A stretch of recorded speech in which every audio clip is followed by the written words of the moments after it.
Muy buenos días. Quiero darles la bienvenida al curso de gestión ambiental, versión 2021. Como ven, ¿no es cierto? Continuamos en situación pandémica, algo que era bastante previsible, pero en consecuencia vamos a tener el curso en forma virtual, por lo menos esta versión, hasta final de año. Y eso implica que nos vamos a estar viendo todos los miércoles de 9 a 11 de la mañana. Eh, este curso, como les decía, ¿no es cierto?, es troncal, ustedes la mayoría sabe. Somos una mezcla de varios estudiantes. Vamos a ser varios profesores también distintos que vamos a participar en el curso. Eh, Esto vamos a estar, como les digo, ¿no es cierto?, por Zoom. Mi nombre es Cristóbal Briceño, yo soy médico veterinario y profesor de la Facultad Veterinaria. Voy a estar coordinando el curso y también van a estar como profesora participante Matilde Larraechea, que está ahí en cámara. Ella es estudiante de doctorado, ha trabajado, ¿no es cierto? Bueno, trabaja coordinadora de nuestro laboratorio y también ha sido ayudante o profesora participante de otros años. Y también tenemos a Michelle Villasís, que va a ser ayudante del curso, que anda por ahí también en el chat. Y bueno, cualquier duda, inquietud, ¿no es cierto?, también la pueden canalizar a través de ella. Además, eh, como ustedes algunos sabrán, ¿no es cierto?, nosotros, a ver, para pasar la diapositiva. Bueno, aquí, ¿no es cierto?, en cuanto un poco al curso y viendo, veamos de qué se va a tratar, cómo lo organizamos. Tenemos este curso que busca contribuir a la formación integral del médico veterinario, buscando ampliar sus conocimientos, destrezas y actitudes, eh, y que sirvan para visualizar la resolución de problemas de gestión ambiental con un criterio amplio, integral y ético en ámbitos también de salud pública y animal. Eh, Como les decía, bueno, estoy como profesor a cargo. Está Matilde como profesora participante, que va a estar a lo largo del curso también, y Michelle como ayudante alumna. Y tenemos profesores invitados de distintos aspectos relacionados con la gestión ambiental. Tenemos a la profesora Daniela Acuña, por ejemplo, que trabaja en el ODEPA, la Oficina de Planificación Ambiental del Ministerio de Agricultura. Vamos a tener también personas a Daniela Álvarez, que trabaja en la producción, entonces también un poco la mirada de la gestión ambiental desde los procesos productivos. Vamos, la próxima clase, el próximo miércoles, vamos a tener también una excelente clase de Claudia Cerda, que ella es ingeniera forestal y hace investigación en valoración de biodiversidad, que es algo que no es trivial, es difícil como vamos a ver, ¿no es cierto?, de abordar, porque los beneficios que obtenemos derivados de la naturaleza, en su sentido más amplio, son bastante difíciles de visibilizar y por tanto de cuantificar. Vamos a tener una clase también muy buena de Cristian Pérez, un poco la historia también más en profundidad de la gestión ambiental y las políticas públicas relacionadas con ella. Él es consultor ambiental, veterinario también. Vamos a tener una clase del doctor Hernán Varas, que él es médico veterinario y encargado del área sanidad animal de la Municipalidad de Providencia, que es una municipalidad que tiene muchos recursos y por tanto también son bastante activos en medidas de gestión. Vamos a tener una clase del director del humedal de Río Cruces, que él es médico veterinario y doctor en ecotoxicología, y también nos va a hablar sobre la importancia del agua y los humedales como reservorio de biodiversidad también, y por supuesto de agua de buena calidad. Vamos a tener también una clase del doctor Jorge Tuayman, que él se dedica al control de plagas, y también, ¿no es cierto?, la importancia o el rol del médico veterinario como control de plagas biológicas, pero de una forma también que aborde la preocupación por los aspectos de medio ambiente, ¿ya? Además, bueno, aquí tengo un poco el programa del curso. Esto lo vamos a subir hoy día a UCurso para que todos tengan acceso. Eh, Tenemos aquí, ¿no es cierto?, un programa tentativo. Como les digo, vamos a tener varios profesores invitados. Por otra parte, también nosotros proponemos fechas de prueba, pero eso también lo tenemos que consensuar con sus delegados. No sé si hay alguno delegado o delegada de este curso presente, cosa que podamos eh, conocer su nombre o saber con quién podemos coordinar, o a lo mejor lo puedo escribir en el chat, con quién podemos coordinar las pruebas. Eso sería algo, ¿no es cierto?, que, como les digo, acá está tentativo y lo vamos a ir viendo a lo largo del transcurso del curso.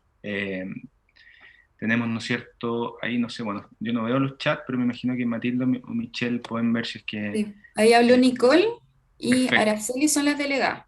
Hola Así que ahí, Nicole, hola Araceli. Entonces nosotros vamos a estar en contacto, nos escriben, ya puede ser a través de un curso y nos contactamos y bueno, ahí vamos viendo el tema de las pruebas y eso, como ustedes saben, podemos también, somos bastante flexibles a cambiar la fecha en función de otras eh, cosas que tengan, ¿no es cierto?, académicas que realizar. En relación a las evaluaciones, como estamos, ¿no es cierto?, en escenario pandémico, eso implica no solo que no nos vamos a ver presencialmente, por otra parte vamos a hacer las evaluaciones remotamente, y lo que hemos hecho, bueno, hicimos el año pasado, nos resultó bastante bien y nuestra propuesta es realizar dos pruebas parciales. Cada prueba va a tener un 30% de la nota, por tanto ambas pruebas van a representar un 60% de la nota final. Además, igual que otros años, vamos a tener seminarios en coordinación con Inocuidad de Alimentos, que le llamamos el curso hermano, no solo porque es el que viene después de nuestro curso, ¿no es cierto? Los que tienen solo gestión ambiental, para que sepan, ¿no es cierto? Tenemos gestión ambiental miércoles de 9 a 11 y luego de 11 a 1 viene el curso de Inocuidad, que también está en la misma, en el mismo año académico. Y después nosotros, como les decía, tenemos un curso con muchos invitados, por tanto a mí yo los invito a que participen, aprovechen, yo sé que como estudiantes la pandemia ha sido muy desafiante, difícil, a lo mejor les cuesta más concentrarse, no tienen el componente social, no pueden, a lo mejor les cuesta más estudiar en grupo, no podemos vernos las caras, pero no olviden su condición también de estudiantes y busquen instancias de participación. En los últimos 2 años o mientras hemos estado a través de Zoom, eh, han surgido muchas oportunidades, por ejemplo, de estudiantes que prenden la cámara y de esa forma a lo mejor el profesor que está presentando se acuerda un poco más o se pueden generar posibilidades después de seguir planteando oportunidades e intereses en los temas que yo me imagino que a ustedes también les interesan. A lo mejor no a todos les interesa la gestión ambiental, pero como ciudadanos del mundo y en la situación actual que estamos, yo creo que es un tema que es transversal, por supuesto, y todos deberían estar interesados en mayor o menor medida, y por ahí pueden haber también oportunidades laborales. Como les decía, vamos a tener muchos profesores en distintos aspectos y áreas, desde la veterinaria, que tributan a avanzar en este tema. Entonces yo les sugiero que, como vamos a tener invitados, participen, hagan preguntas, aunque sea en el chat, de repente traten de prender la cámara, porque esto hace también esta sensación, o vamos avanzando en grupo y como comunidad académica. Ahora, como no podemos pedir asistencia, que es algo que a mí me gustaría, porque de esa forma me gusta también asegurar cierta masa crítica frente a los profesores que invitamos y que hacen un esfuerzo también por preparar clases, lo que nosotros hacemos es que les pedimos después de cada clase, tienen una semana donde nosotros les vamos a hacer unas 3 preguntas que se van a ir manteniendo a lo largo del curso, que son preguntas más bien son muy simples, muy personales también, en cuanto a qué les ha parecido la clase, cómo creen que se podría, o el problema que se abordó, muy, muy general, pero eso nos sirve a nosotros para asegurarnos que traten de estar en la clase, primero, es lo ideal, y si no, por lo menos que hayan visto el video de la clase, que eso va a quedar grabado, o sea, va a quedar guardado, lo grabamos todas las clases, eso queda guardado en un curso, y la idea es que ustedes tengan esa semana para no atrasarse y revisitar esa clase. Entonces esa es la sumatoria de todas las bitácoras reflexivas, una por cada clase, ¿no es cierto?, en un lapso de una semana desde que se hizo la clase, que la tienen que enviar a través de un curso, la sumatoria va a representar un 10% de la nota. En relación a los seminarios, que les decíamos con inocuidad, lo estamos conversando, pero más o menos en términos generales lo que está consensuado es que van a ser grupos de 6 o 7 estudiantes, como les decía, eso va a valer un 30% de la nota final, quienes ya hayan tenido gestión o inocuidad, ¿ya? Y tienen su nota de seminario, vamos a respetar, o van a tener ya la nota de seminario, no tienen que hacerlo de nuevo, y el seminario o su nota de seminario va a representar o va a estar representada por 3 partes. Una que va a ser el contenido y la presentación de un documento escrito, después ustedes van a hacer un video positivo, que eso se va a presentar en 2 sesiones que van a ser de toda la mañana y donde nosotros los vamos a llamar en forma aleatoria, invitándolas a que estén presentes y vean las presentaciones que han preparado con esfuerzo sus compañeros, y además un 30%, un 33%, un tercio, más bien, ¿no es cierto?, va a ser una coevaluación de los miembros del grupo para asegurarnos que estén bien representados y sea justo, porque a veces algunos trabajan más que otros, etc. Pero esto está en desarrollo y vamos a irlo viendo durante el curso. Todavía tenemos que coordinarlo bien con Inocuidad, pero eso es como lo que Profesor, estamos consensuado. Sí, Miqueles. gracias. ¿Qué pasaría si yo no pudiera asistir a las últimas evaluaciones que son las del seminario? Si tú no puedes asistir al seminario, por ejemplo, ¿eso es? Es que lo que pasa es que estoy embarazada y tengo fecha para Ah, finales de noviembre. sí, no te preocupes. Si estás embarazada o si cualquiera tiene cualquier problema que se entiende o lo que sea, igual que cualquier curso, o sea, nosotros vamos a pedirle justificativo si es que faltan a una evaluación, por ejemplo, ya, que es lo mismo que un seminario. Y bueno, y eso se arregla con un justificativo, y en caso de que no lo tuvieran, ahí estamos viendo, por ejemplo, bajar un poco la nota, por ejemplo. En el caso del seminario, lo que queremos, ¿no es cierto?, es que estén presentes, y como no podemos, bueno, es una evaluación finalmente, entonces lo que nosotros queremos es que estén presentes, y en caso de, nosotros vamos a estar llamando a los grupos cuando les toque presentar en forma aleatoria, y si no están todos los miembros del grupo, vamos a ir descontarle algo la nota. En general, para que tampoco se angustien, este es un curso que es bastante general y en general a todos les va muy bien.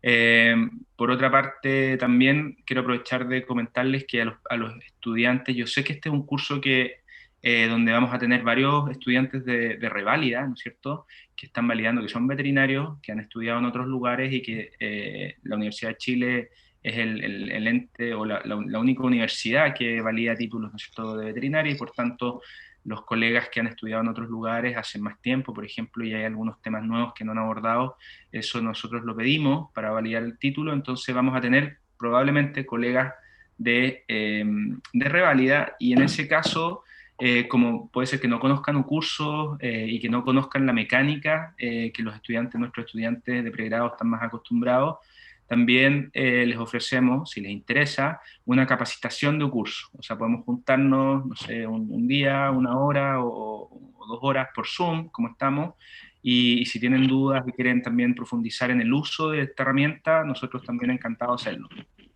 Hoy, Y eso lo permiso, podemos profesor. coordinar. De verdad Dime, agradecido dime. enormemente en nombre de todos los 13 compañeros que estamos revalidando en este momento, porque Ujú. eso lo pedimos el semestre pasado y por alguna u otra razón nunca llegó. Perfecto, Eh, entonces, de alguna pongámonos. manera, para unos ha sido un poco más fácil que para otros, pero ha sido todo un reto enfrentarnos a un curso y a todas las herramientas que un curso no, nos brinda, pues. Ha sido de verdad un reto para todos. De verdad Excelente. agradecido, y yo creo que estoy casi seguro que todos nos vamos a anotar en ese taller. Buenísimo, entonces coordinémoslo por correo con Michelle y con Matilde, y sí, y para mí también ha sido un desafío aprender a usar un curso, ya me acostumbré, pero si no están, bueno, hay que meterse, y claro, eso les va a servir mucho, y yo entiendo totalmente que es una herramienta súper local nuestra de la universidad, entonces quedamos en eso. Después, Profesor, sí, disculpe. dígame. Bien, yo también estoy de reválida y Ujú. justamente a su hora también tengo internado. Nosotros también cursamos internados. Entonces, mi pregunta es, en tema, por ejemplo, la asistencia o la coevaluación por los miembros del grupo, en el tema del seminario, en caso tal de que nosotros no podamos asistir porque también tenemos una evaluación o tengamos algo que Sí. hacer en cuanto también al tema de internado cuando toque, porque no todos estamos en todo el internado. Ujú. En ese caso, ¿cómo podemos hacer? Porque en realidad un tercio es asistir a las otras, por lo que entiendo, a las otras Sí, mira, o no, no, seminarios. no, no se preocupen por ahora, veámoslos a lo largo del curso. Si tienes internado o si alguien tiene algún problema o no puede asistir y puede justificar, por ejemplo, con una carta al profesor de internado, no hay ningún problema. Eso, internado es un curso muy Gracias. difícil, que son requeridos, así que eso no se preocupen, lo vemos si están justificados. Lo que yo no quiero, me gustaría es que empiecen a faltar, y que, o sea, si tienen otra cosa que hacer o un problema, eso lo conversamos, lo vemos, si es justificativo, está resuelto, así que no se preocupen, ¿ya? Eh, lo- la idea es que participen lo más posible, y nosotros estamos viendo cómo hacerlo, pero en esos casos no hay ningún problema. Y después, bueno, a los que han faltado a alguna prueba, ¿no es cierto?, una evaluación, tiene justificativo, bueno, como ustedes saben, si no tienen, bueno, ahí vamos a ir viendo caso a caso, pero finalmente también si alguien no llega al promedio de aprobación, que es un 4, también hay una prueba recuperativa. Esto es como lo formal en cuanto a las evaluaciones, y algo que ustedes es bueno que partamos, ¿no es cierto?, con las reglas claras. Así que eso por esa parte, no sé si se me queda algo, Michelle o Matilde, si están por ahí o... Parece que no. Por ahora No, no, creo que esto es lo que conversamos. Ya, no sé si eso. Y alguien lo quedó que, con alguna duda. eso. Y lo que habíamos conversado es que, claro, estaría bueno que les hiciéramos esa capacitación de un curso y después nos ponemos de acuerdo después de esta, o durante la semana. Ya, entonces, ya entrando un poco en materia, y como yo les decía, ¿no es cierto?, este curso que es gestión ambiental, muy transversal, muy vigente por todo lo que está sucediendo, surge la primera pregunta, ¿no es cierto?, ¿qué es lo que es el medio ambiente? Y acá yo tengo unas imágenes. No me funciona. ¿Ustedes ven mi flecha o no? Sí, se ve su Sí, ya, mouse. buenísimo. Eso me sirve. Sí, profe, se ve sin problema. Gracias. Entonces, ¿qué es lo que es el medio ambiente? No sé si alguien quiere decirme qué es lo que puede ser el medio ambiente, qué entiendo por medio ambiente. Eh,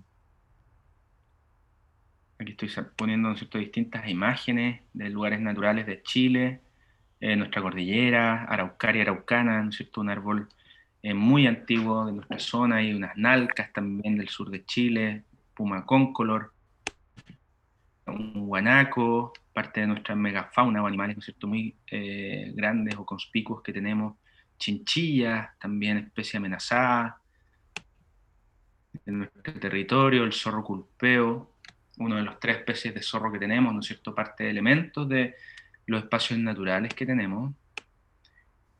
El desierto más árido del mundo, ¿no es cierto?, el desierto de Atacama, paisaje ya con animales domésticos, cultivos, ¿no es cierto?, otros paisajes más también estos del sur de Chile, con cercos, ciudades, lugares más urbanizados también,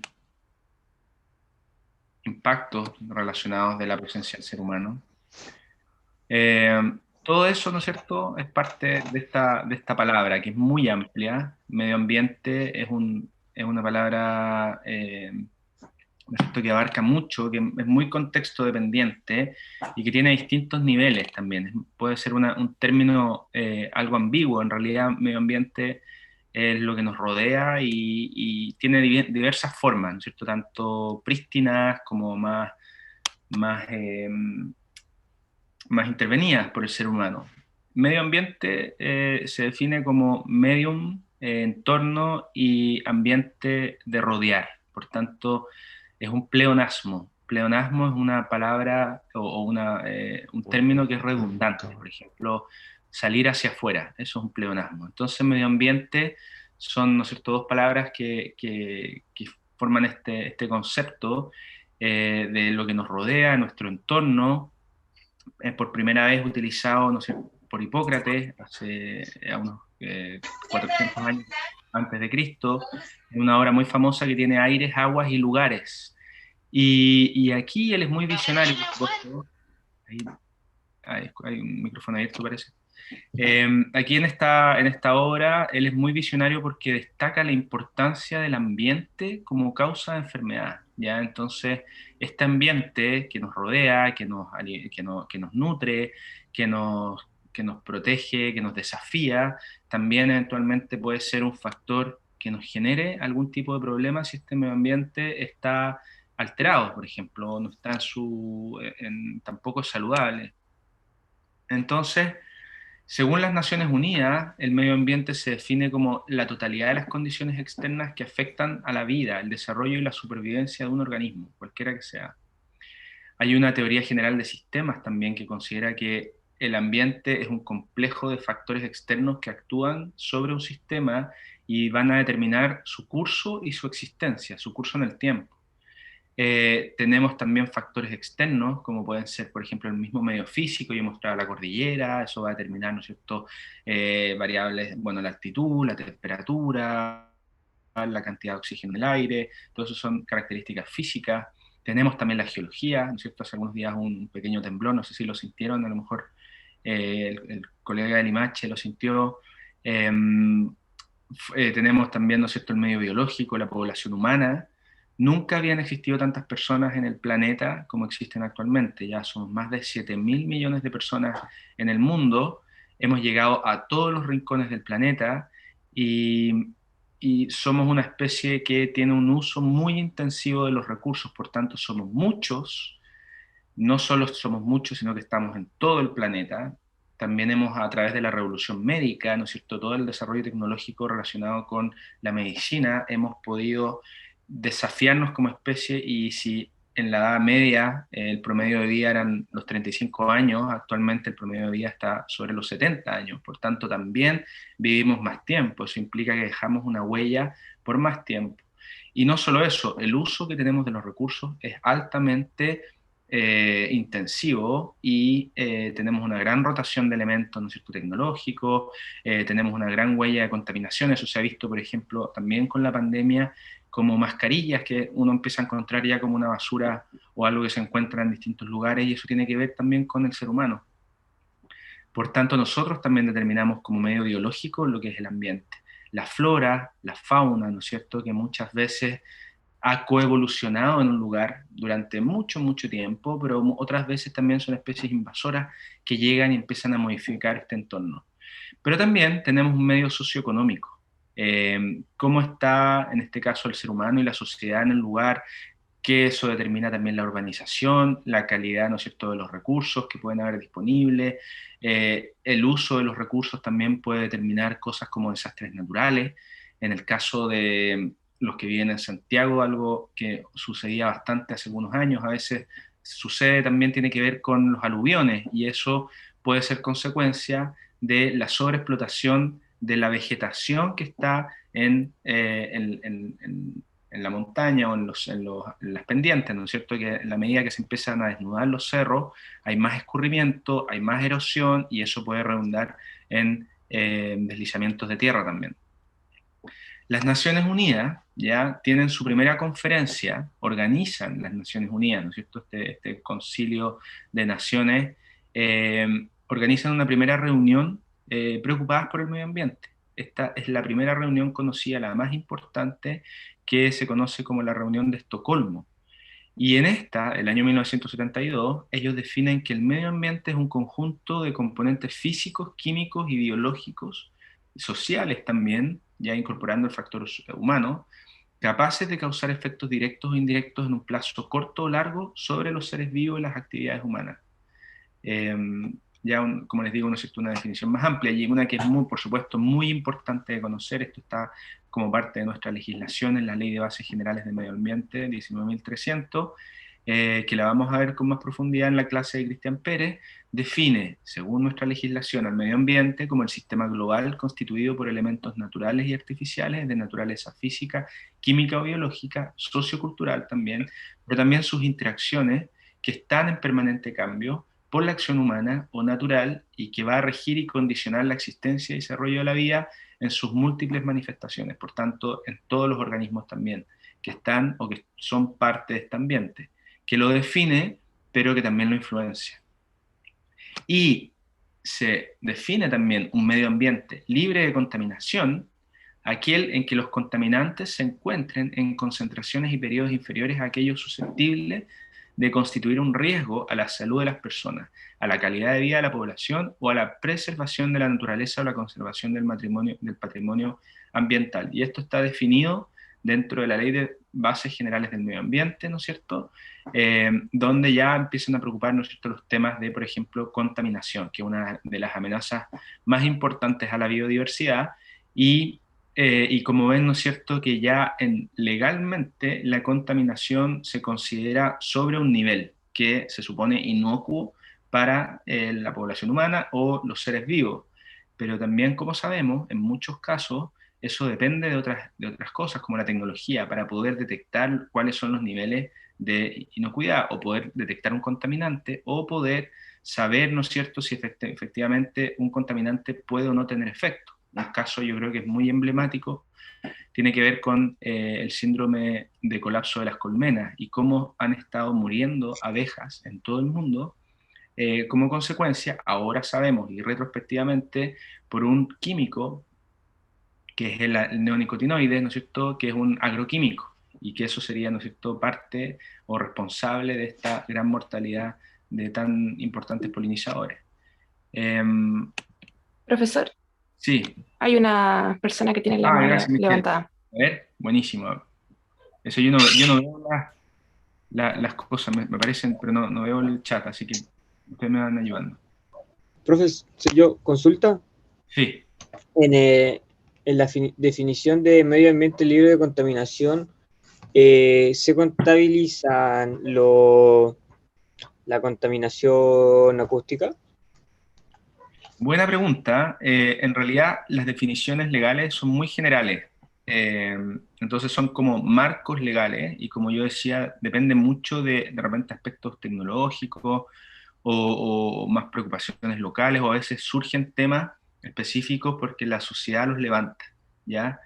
Vamos a ver el caso, por ejemplo, de Ventanas Puchuncaví, pero en el caso de la contaminación acústica, por ejemplo, en Nambara, que va a ser el profesor de la Municipalidad de Providencia que nos va a hablar, él hizo su magíster de salud pública, porque él está en la facultad, él es profesor de la Universidad de Chile, pero en la Escuela de Salud Pública, y él hizo su magíster en contaminación acústica. Y nosotros, que hemos estado trabajando con Cotorra Argentina, por ejemplo, una de las preocupaciones que teníamos, o uno de lo que vemos, lo que la gente nos dice sobre esta especie invasora, es que les molesta el ruido muchas veces. Entonces, si en la ciudad hay una corriente, yo sé que el Ministerio del Medio Ambiente ha estado trabajando más o menos como una década en poder comprender los daños derivados de la contaminación acústica como una contaminación específica, ¿no es cierto?, la cual se mide en decibeles y es exponencial, es bien compleja, pero se está empezando a estudiar también y se está empezando a normar. Eso desde del Ministerio del Medio Ambiente. Ahora la bajada, por supuesto, como toda ley, porque esto es un marco legal, ¿no es cierto?, las leyes se ejecutan a través de reglamentos y después tiene que haber todo un ente fiscalizador. Entonces, esto yo diría que es un primera demostración de preocupación de un problema que está muy presente, ¿no es cierto?, en algunos lugares de la ciudad la contaminación acústica es tremenda, y eso se está empezando a bajar, ¿no es cierto?, y también mirando otras normativas internacionales como una forma de asegurar, ¿no es cierto?, por lo menos identificarlo como un elemento de contaminación, y a través del Ministerio del Medio Ambiente sí lo están empezando a abordar para ver cómo regularlo. Ya, o sea, ahí, bueno, a lo mejor ustedes, no sé, que son jóvenes, de repente se juntan, hacen una fiesta, ponen música en la noche y de repente, no sé, llegan los carabineros por ruidos molestos. Es una forma, podría ser, de contaminación acústica. Pero lo que pregunta el compañero más específicamente, ¿no es cierto?, es, por ejemplo, los ruidos de los autos, los ruidos de una construcción, los ruidos también, ¿no es cierto?, derivados de la actividad industrial en general. Entonces, sí, eso está considerado, se está trabajando en el ministerio y yo sé que tiene una línea que lleva algunos años, pero la bajada, eso está en desarrollo. La Constitución, bueno, acá tenemos la ex Constitución, ¿no es cierto?, que va de salida. Esta ya es una Constitución bastante polémica, bastante antigua, bastante, como todo, bueno, sabemos, está muy en la palestra. Una Constitución muy cerrada, la cual prontamente va a ser desechada, fue aprobada con un plebiscito también muy controversial. Sin embargo, esta Constitución, en su capítulo 3, sí habla sobre derechos y deberes constitucionales, en el cual en su artículo 19 menciona, por lo menos como una intención o un enunciado, ¿no es cierto?, que esta Constitución de Chile asegura a las personas, en su inciso 8, el derecho de vivir en un medio ambiente libre de contaminación. Y es deber del Estado velar porque este derecho no sea afectado y de igual forma tutelar por la preservación de la naturaleza. Así nuestra Constitución, que es la Carta Magna, ¿no es cierto?, la hoja de ruta, plantea que nosotros tenemos el derecho, por lo menos, como ciudadanos, ¿no es cierto?, de Chile, tener este derecho de vivir en un ambiente libre de contaminación, con todas las complejidades y las bajadas que yo les decía en los reglamentos, etcétera, pero está considerado, y por supuesto que como ustedes saben esto ya está esto va de salida.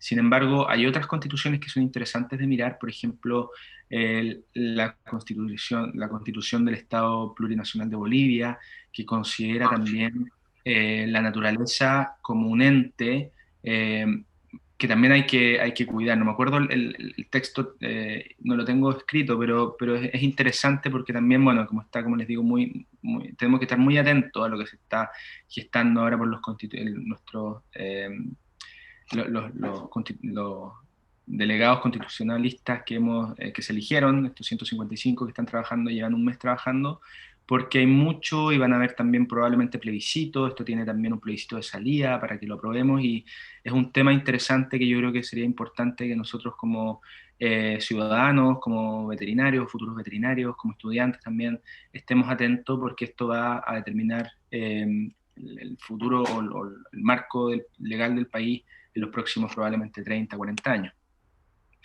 Ahora, Profesor, sí, Justo, aquí una compañera estaba haciendo una consulta en el chat.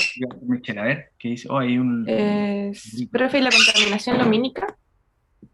La contaminación lumínica también es algo que se ha empezado a estudiar, principalmente en el caso de la contaminación lumínica.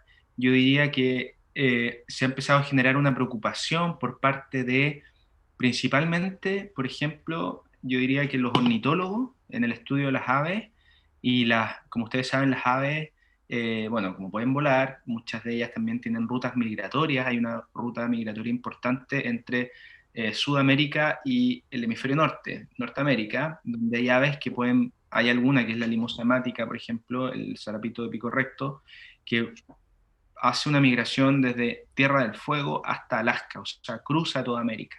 ¿Ya? Así hay muchas otras aves, el fiofío, que se va desde América o desde Chile, por ejemplo, hasta Brasil, y bueno, hay muchas aves que vuelan, que se mueven largas distancias, ¿no es cierto? Estos vuelos estacionales migratorios, y todavía no sabemos muy bien cuáles son las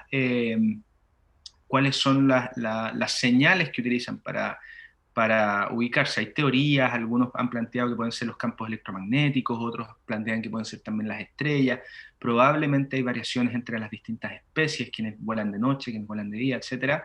Pero sí se ha visto que la contaminación lumínica generada por la luz, por ejemplo, las luminarias de las ciudades, sí genera un ruido que está haciendo que muchas de estas aves migratorias se desorienten y no puedan llegar a destino, y en consecuencia terminen muriendo, porque, como ustedes saben, esto es un gasto energético enorme, y si no llegan a los puntos que han estado generación tras generación, ¿no es cierto?, que tienen asegurados como puntos, como paradas de alimentación, por ejemplo, donde se sienten más seguras, o donde van en grupo a resguardarse, pueden empezar a morir, y eso se plantea como una gran preocupación, pero yo diría que más desde el mundo científico, como una consecuencia, ¿no es cierto?, o el efecto producido sobre aves que son de importancia. Pero ciertamente también que la contaminación lumínica es un problema, es un tipo de contaminación, se puede cuantificar, se puede medir, y también sabemos cada vez más también, por ejemplo, por el uso de pantallas, por los ritmos circadianos que están generados por la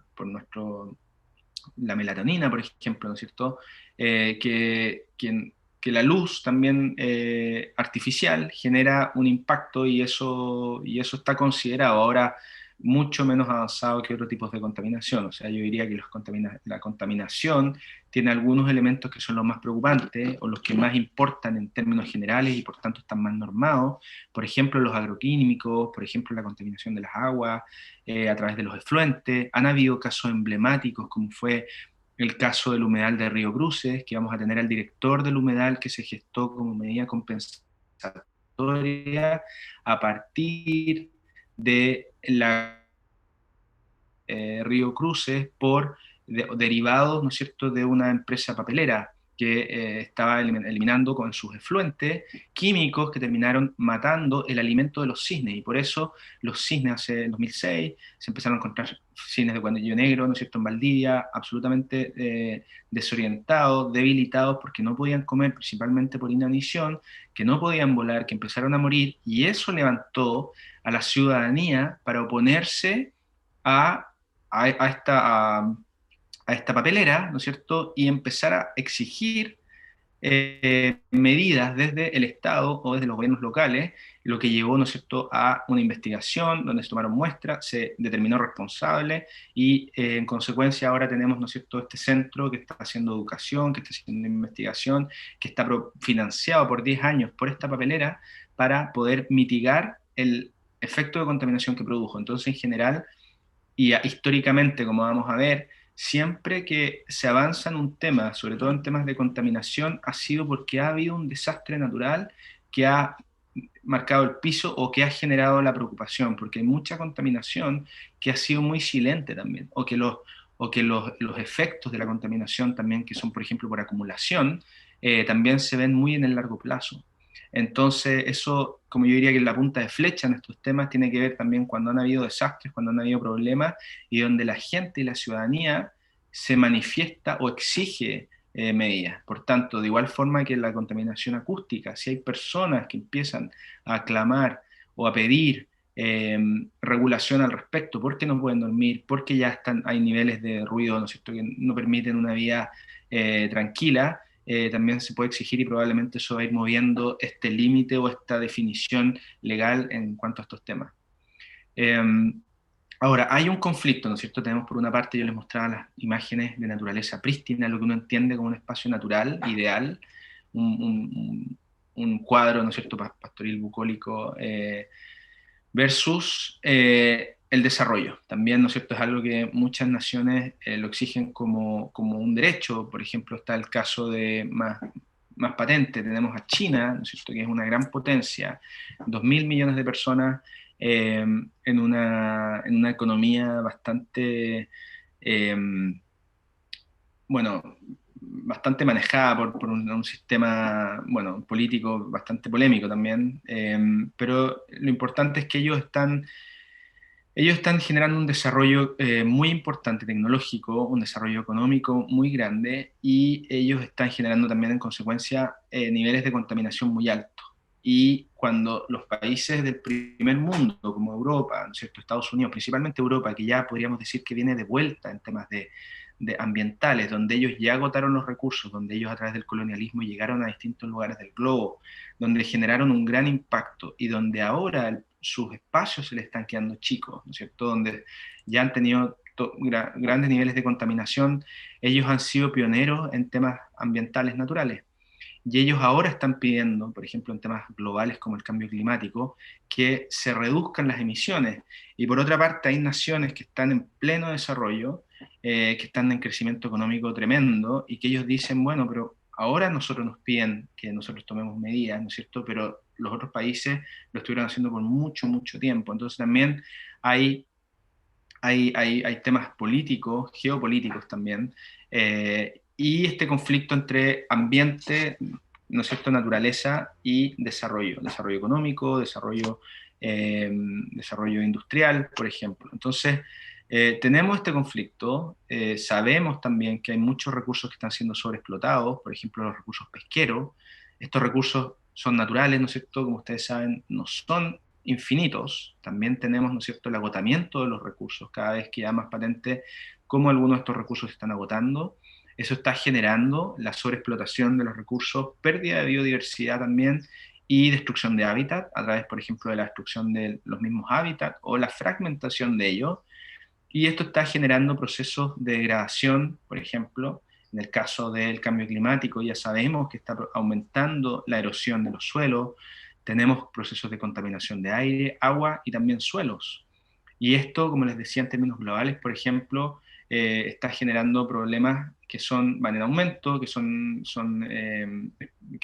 como un vortex, como una cascada que va en aumento, como es el caso del cambio climático, que por una parte están los gases de efecto invernadero, pero por otra, como les digo, están los procesos erosivos, por otra se está perdiendo hielo, por lo cual hay menos reflexión de rayos ultravioleta hacia el espacio, y eso va aumentando y aumentando y todo va sumando. Entonces, hay un conflicto,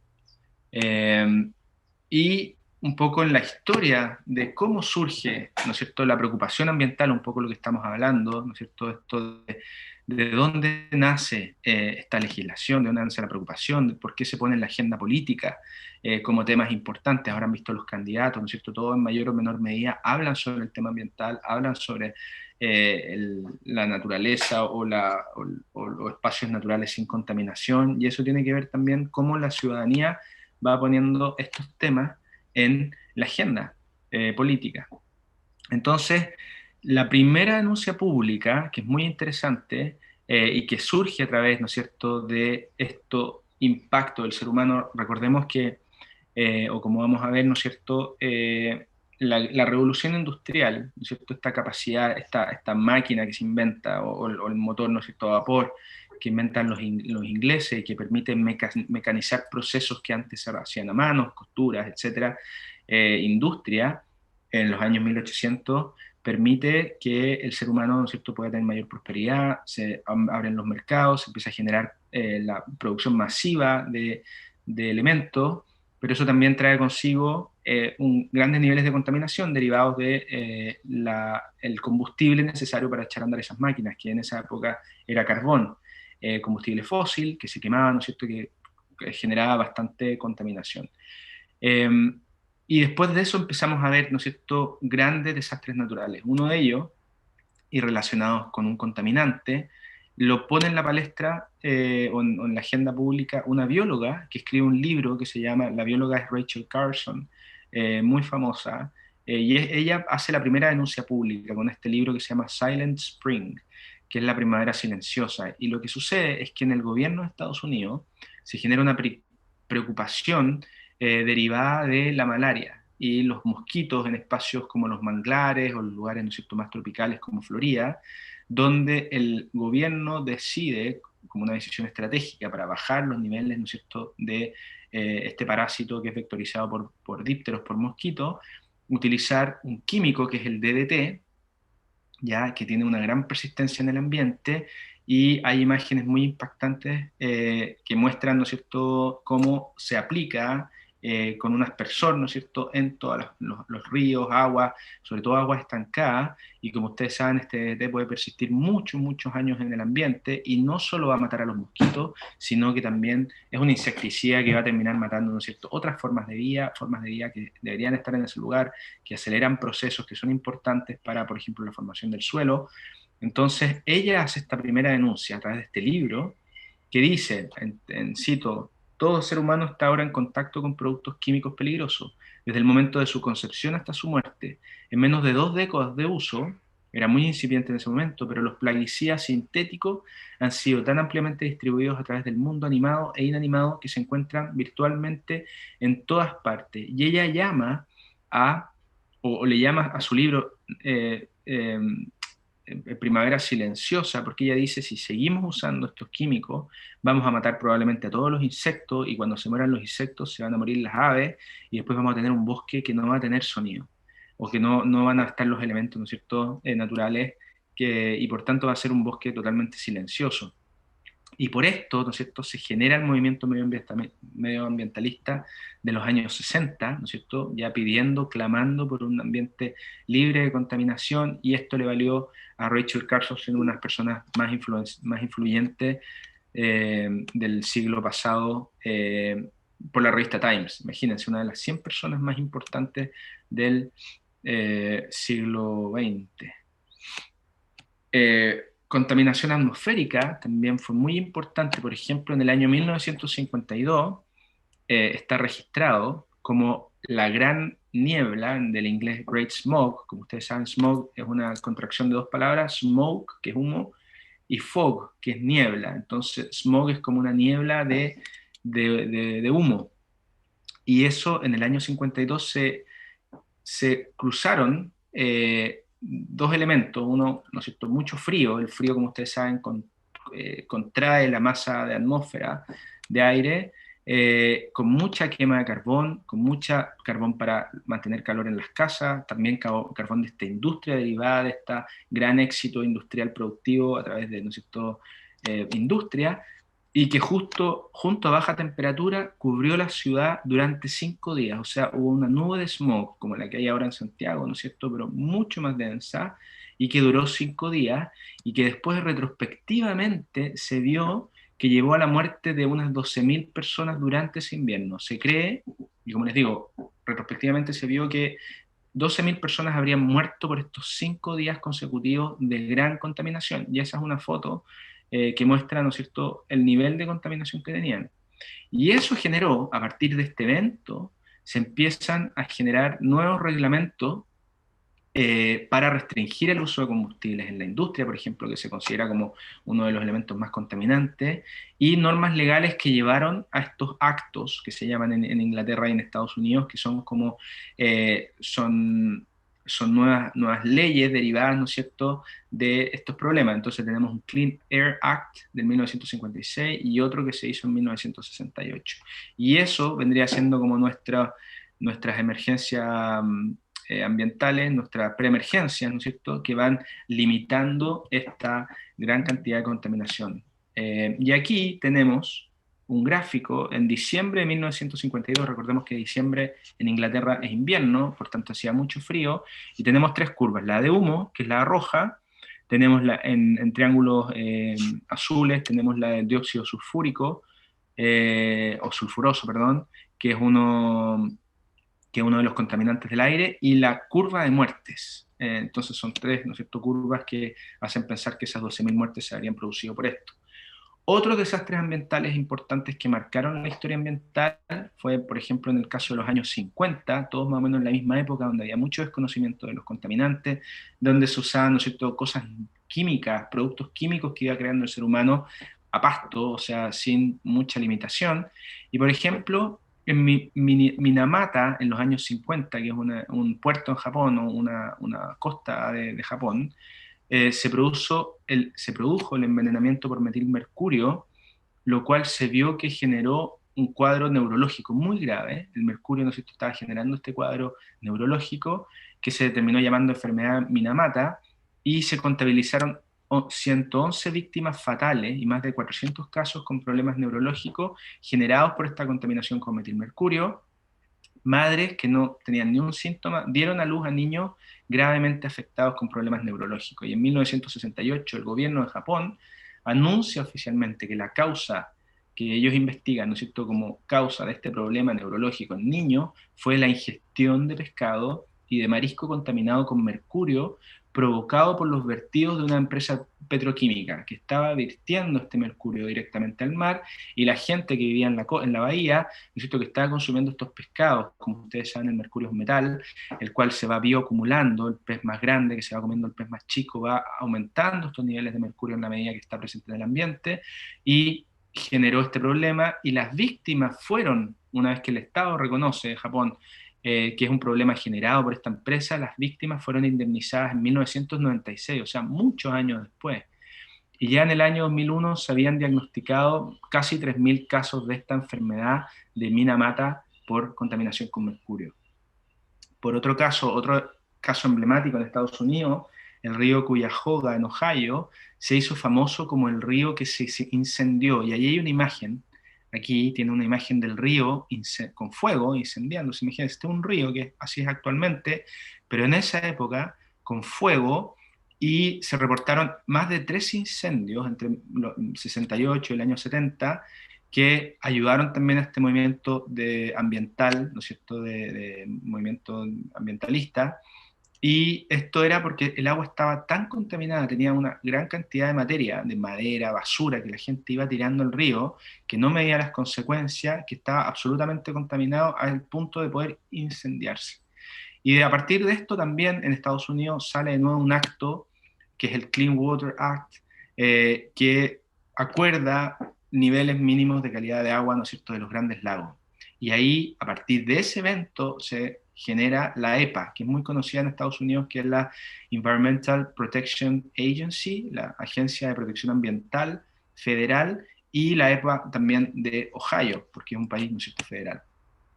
otros hitos y desastres importantes que van, ¿no es cierto?, poniéndonos en alerta como sociedad de los problemas, de los impactos del desarrollo industrial, muy próspero, por supuesto, en esa época, pero con consecuencias para los pueblos, para territoriales importantes. En el caso de Seveso, en 1976, se genera o se produce un accidente industrial en una planta química que se produce una falla en un reactor que causa que una dioxina llegue a la población y causó una gran cantidad de problemas en la gente de Seveso, y eso da origen a las directrices Seveso, que tiene que ver con control de riesgo relacionado con sustancias peligrosas también, recién en el año 1976. Y uno de los casos más emblemáticos por la cantidad de gente que se afectó en India, en el año 1984, una fábrica internacional que estaba en India, que era una fábrica de pesticidas, de Union Carbide Corporation de Estados Unidos, se genera una fuga de isocianato de metilo, y como no se toman medidas para revertirlo durante las tareas de limpieza y mantenimiento de la planta, se estima que entre 6.000 y 8.000 personas murieron en la primera semana, y al menos otras 12.000 fallecieron posteriormente como consecuencia directa de una catástrofe que afectó a unas 600.000 personas. El 7 de junio del 2010, imagínense, esto fue en 1984, pero el 7 de junio del 2010, el tribunal indio que juzgaba este desastre internacional condenó a 8 directivos de la empresa a 2 años de cárcel, o sea, a ese nivel punitivo, y a abonar 500.000 rupias, unos 10.600 dólares, son como unos 7 millones de pesos, a las familias afectadas, que en realidad es bastante poco considerando los daños que se generaron, pero sí se empiezan ya a encontrar culpables, ¿no es cierto?, a ver relaciones de causa y efecto con estos desastres ambientales. Y otros importantes, a lo mejor ustedes eran muy chicos, pero hay uno muy emblemático que fue el desastre. Hay un documental interesante, una película creo que también, que habla de eso, que es Chernobyl, ¿no es cierto?, que es un desastre, una planta radioactiva generadora de electricidad. Hay un problema con el enfriador del ¿cómo se llama?, del ¿Reactor reactor. 4? ¿Cómo? ¿Del reactor 4? Del reactor 4, perfecto, sí. Del reactor, y se genera, ¿no es cierto?, se fractura, se termina perdiendo, ¿no es cierto?, se produce un derrame, entre comillas, de material radioactivo, donde tuvieron que arrancar, ¿no es cierto?, salir arrancando 135.000 personas de ese lugar. Actualmente eso está totalmente cerrado. Hay un documental también interesante que muestra cómo ha empezado a ser repoblado por vía silvestre, pero eso fue un desastre muy, muy importante también de los años 80. Otros importantes, el Exxon Valdez, cuando ¿Profe? se derramó. Sí. Hola, y en el 45 también la empresa Kodak, ellos se dieron cuenta de la radiación, ellos hicieron la denuncia porque ellos empezaron a ver que las películas de rayos X nuevas se estaban velando, estaban teniendo manchas. Y ellos no entendían qué estaba sucediendo, y resulta que a más de 3.000 kilómetros de distancia llegó la radiación De y Chernobyl. no, eso fue en Estados Unidos cuando la bomba del 45, por eso descubrieron que estaban haciendo ensayos nucleares. Wow, claro. Bueno, eso Y todo eso está documentado. Ellos, de hecho, después de la denuncia, fue que empezaron a hacer mucha investigación. denuncia, pero a nivel del Congreso, sí, para que pudieran decir por qué se estaba generando eso. Y bueno, lo quisieron ocultar. Es difícil de que esa información esté así a la luz pública, pero sí pasó de esa manera. Claro, bueno, estos son puros ejemplos de exactamente, de a lo mejor desarrollos importantes industriales, desarrollos tecnológicos, como el caso, ¿no es cierto?, de la radioactividad, que son generados por el ser humano, y donde muchas veces quienes tienen la tecnología para poder desarrollarlo son los únicos que tienen la tecnología para poder cuantificarlo, medirlo. y esto puede estar generando problemas, ¿no es cierto? Generalmente los contaminantes también son de acumulación, entonces los problemas se ven mucho después, desde que se genera el desastre o una contaminación permanente. Pero sí, hay muchos ejemplos, en el caso, claro, en Alaska, cuando se produce el derrame de un barco petrolero y se contaminaron 2.100 kilómetros de costa en Alaska, o sea, más o menos la mitad del territorio costero de Chile en extensión. En el Golfo de México hay una imagen, uno de los desastres más importantes, escape de petróleo en 2010, también se produce, ¿no es cierto?, que es un contaminante terrible, que termina matando todo, genera una capa, ¿no es cierto?, donde se empieza una capa en la superficie que tiene una gran consecuencia sobre todos los animales que usan esos espacios. Fukushima también, ¿no es cierto?, a raíz de lo que fue el terremoto, también generó, bueno, muchos problemas. Actualmente hay estudios donde se ve que incluso la radiación ha llegado a costas, por ejemplo, la costa de América, de Perú y de Chile, donde, ¿no es cierto?, se liberó una gran cantidad de material radioactivo en el Océano Pacífico. En el caso ya de Chile, por ejemplo, en el caso de Fundición Ventanas, esto es Puchuncaví, en la quinta región, también se han estado produciendo emanaciones tóxicas, donde han habido intoxicados en un sector que se llama La Greda, de 33 niños y adultos, y eso también, que finalmente termina redundando en una zona de sacrificio, donde se está produciendo contaminación a sabiendas, ¿no es cierto?, donde hay un costo también territorial, porque esos lugares pierden valor, y donde la gente que vive en ese lugar y que no puede ir a otro sitio, también está teniendo problemas de salud. Y acá estuvo una noticia del año pasado, donde se ve, ¿no es cierto? Y este es un tema que está súper vigente, o sea, hay una planta de refinamiento que está en Quintero Puchuncaví, y en plena crisis de coronavirus, donde uno cree que, ¿no es cierto?, la gente está más guardada, donde a lo mejor hay menos desarrollo, la gente está usando menos, ¿no es cierto?, los vehículos, a lo mejor menos industria, la gente tiene que estar en su casa, por tanto menos en las empresas, igual siguen operando, y lo peor es que siguen generando contaminación. Y ahí una persona dice, nosotros estamos súper asustados porque el aire está súper malo y nosotros tenemos síntomas. Imagínense vivir en un lugar que te está produciendo síntomas parecidos al coronavirus permanentemente, problemas respiratorios, que uno siente, ¿no es cierto?, que no puede respirar bien. Entonces ellos llevan años luchando por esta destrucción sistemática del medio ambiente y de personas finalmente. Entonces, bueno, acá hay un tema también que está súper vigente y que es muy complejo en cuanto a una empresa, desarrollo, ¿no es cierto?, contaminación, que parece que a poca gente le importa, donde se establece un lugar de sacrificio, donde la gente que vive ahí, que ha vivido siempre ahí, ¿no es cierto?, clama por ayuda. Eh, Aquí un poco también esto en relacionado con el... Profesor, Sí, hay otra compañera que tiene la mano levantada, María gracias, Rodríguez. Michelle. A ver, díganme. Sí, buenos días, profe. Bueno, Yo quisiera también acotar que además de todos esos accidentes que usted nombró, también ujú. tenemos las guerras químicas. Ahorita en boga está el reclamo que vuelve a hacer Vietnam por el químico naranja, el Mm, cual no fue aceptado por la ONU. Y yo tuve la oportunidad de ir a Vietnam a ujú. estudiar acupuntura y me pareció impresionante cómo ellos perdieron toda su fauna y su flora. Ellos no tienen nada autóctono.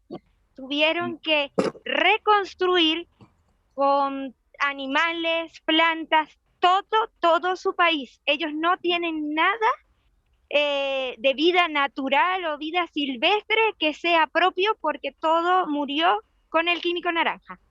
Chuta, claro, sí, bueno, eso a veces, claro, a veces se puede decir como sin conocer las consecuencias de algo que está en desarrollo, por ejemplo. Otras veces no sabemos, puede ser malintencionadamente porque es caro eliminar contaminantes, por ejemplo, lo material radioactivo. Eso llevó, ¿no es cierto?, a que Alemania ahora retrospectivamente haya decidido no tener eh, plantas nucleares, ¿no es cierto?, porque finalmente generan contaminación. La contaminación radioactiva dura mucho, mucho, mucho tiempo en la medida que se van eh, produciendo el decaimiento de estos elementos que se generan artificialmente. Pero en otros casos también, claro, hay guerras o hay usos que son como crímenes a la humanidad, ¿no es cierto?, de usar el bioterrorismo o elementos químicos o gases que son tóxicos y que sabemos que van a generar problemas a largo plazo. Así que hay una suma de eso, pero todo esto genera, más o menos en los años 70, 80, 60, empieza a generar las primeras legislación al respecto, empieza a generar la primera preocupación y empieza a poner a la sociedad en alerta, porque eso yo creo que es importante destacar, que finalmente muchas veces son desarrollos, grandes empresas, grandes, ¿no es cierto?, poderes que son difíciles a veces de contrarrestar como personas solas, pero como sociedad, si estamos organizados, si tenemos centros, ¿no es cierto?, vecinales, si podemos llegar, ¿no es cierto?, y tenemos buen apoyo de las municipalidades, si tenemos presencia territorial, si estamos preocupados, si estamos unidos, podemos también ser nuestros propios centinelas de estos abusos eh, o problemas, ¿no es cierto?, ambientales. Es importante también, y ahí tenemos un montón de ejemplos, como vamos a ver en la clase, por ejemplo, de Asprocer, y un poco yendo también a la normativa que preguntaba el compañero acústica. Hay, por ejemplo, normativas de olores, y por la producción de cerdo tuvo muchos problemas y desafíos solamente por malos olores que generaba en lugares donde se ponían sus plantas de cerdo. Y vamos a ver un poco también que es interesante cómo ellos abordaron el problema, pero claro, pero estamos, o sea, a distintos niveles, y por cierto que yo diría que lo importante es estar alerta, estar organizado y saber, bueno, un poco conocer un poco la historia de cómo se han ido gestando esto y conocer los contaminantes o las actividades que pueden estar generando también distintas actividades de desarrollo, porque también por otra parte muchas veces la gente se pone muy contenta cuando llega a una empresa, por ejemplo, o una industria a un lugar, porque eso también genera empleo, entonces también tiene que haber un equilibrio entre los beneficios y los costos.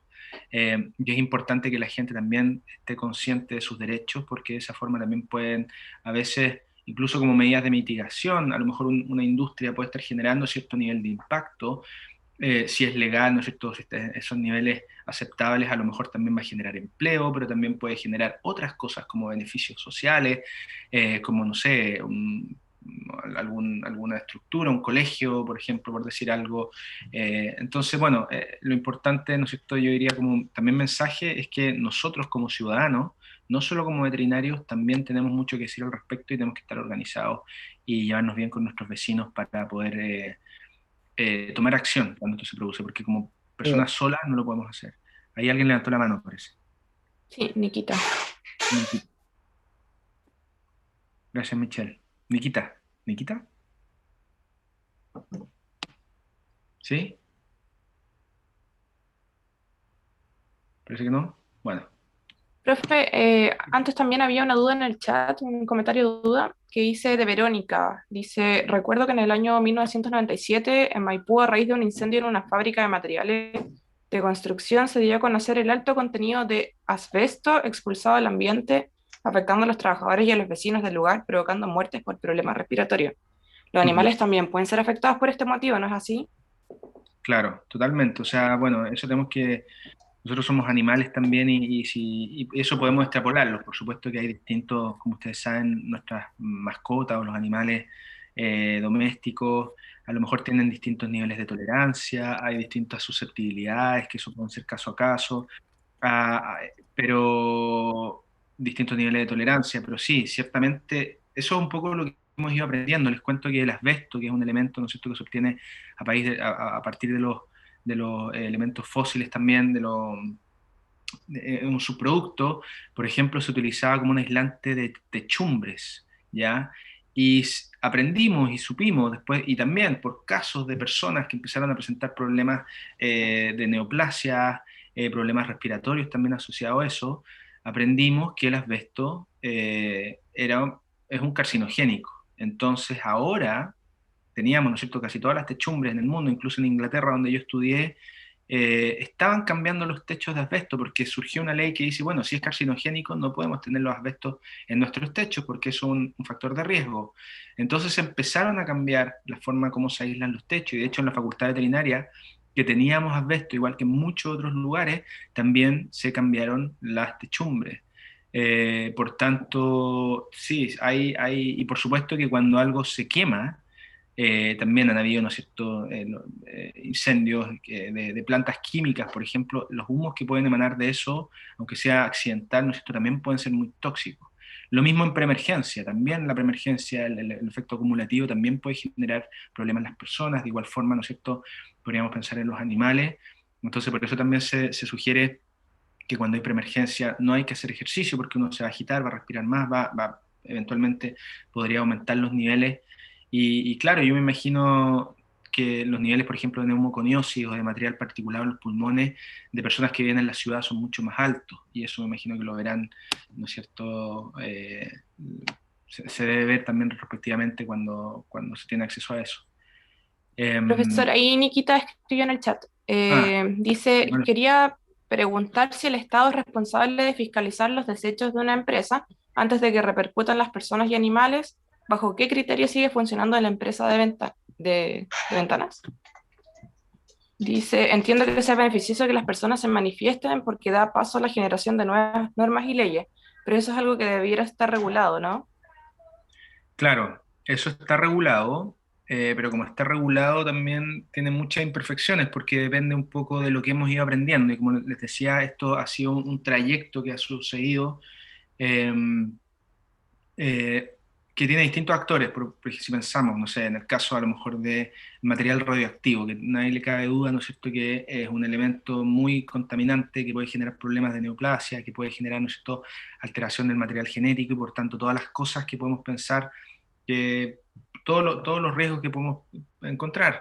Pero también hay que pensar en los procesos, porque finalmente lo que está generando problemas ambientales por contaminantes generados, creados por el ser humano, primero va a tener una fase, ¿no es cierto?, a lo mejor teórica, un científico, una fase de desarrollo que va, pensemos en material radioactivo, a crear, esto en términos generales, pero que va a crear un material o un químico. Pensemos en los plásticos son creados por el ser humano. Son polímeros que no existen naturalmente en la naturaleza, que los crea el ser humano, que surgen como una alternativa para envases plásticos, para bolsas, para materiales, para construir cosas, para todo lo que están presentes los plásticos, por ejemplo, también como sustancias retardadoras del fuego, en ropas para que no se incendie o las carpas, por ejemplo, los materiales, las telas. Entonces se crea algo, ¿no es cierto? Tiene una fase de desarrollo, hay científicos que son muy capaces y muy, ¿no es cierto?, pioneros, y crean algo. Después la industria le encuentra un uso, se empieza a utilizar, y después la sociedad lo utiliza, y un poco en función de también cómo lo usan, muchas veces cómo se generan los problemas. Por supuesto que en la parte de la industria, yo me imagino que no hay ni una industria, porque es la peor publicidad ser un contaminante. O sea, que nosotros estemos hablando de Exxon o de eso, que era una bomba de encina, o que estemos hablando de la Roche, ¿no es cierto?, lo que pasó en Seveso, o en otro lugar, ahora no me acuerdo. Es antipublicidad. Entonces esos son como desastres que se ven en general, o en la historia se han visto retrospectivamente. Lo mismo Punchuncaví Ventanas, que también es una planta de procesamiento, y por supuesto que tiene muy mala publicidad. Lo mismo Celco en Valdivia, con la muerte de los cisnes. Entonces nosotros, como vamos viendo los impactos, esto va moviendo un poco la línea de las normas, o van surgiendo nuevas normas. Por supuesto que hay que fiscalizarlo, pero ahí yo creo que también hay un tema de que nos falta fiscalización, poder de fiscalización. Yo creo que en términos generales no hay ni un ente del Estado revisando la basura que elimina, por ejemplo, una empresa, pero sí hay otros elementos, como mediciones, ¿no es cierto?, mediciones ambientales, de calidad ambiental.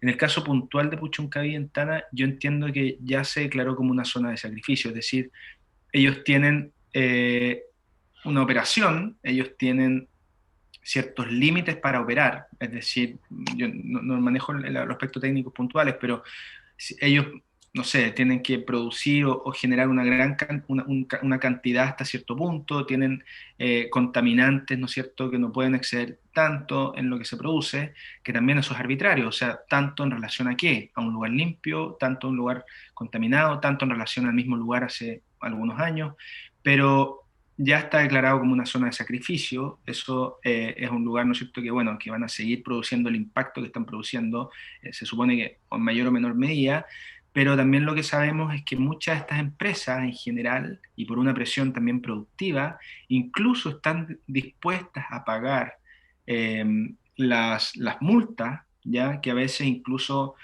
pueden parecer muy grandes para una persona, pero para una empresa muchas veces les conviene igual seguir produciendo y bancarse el costo de una multa, por ejemplo. Entonces ahí hay toda una serie de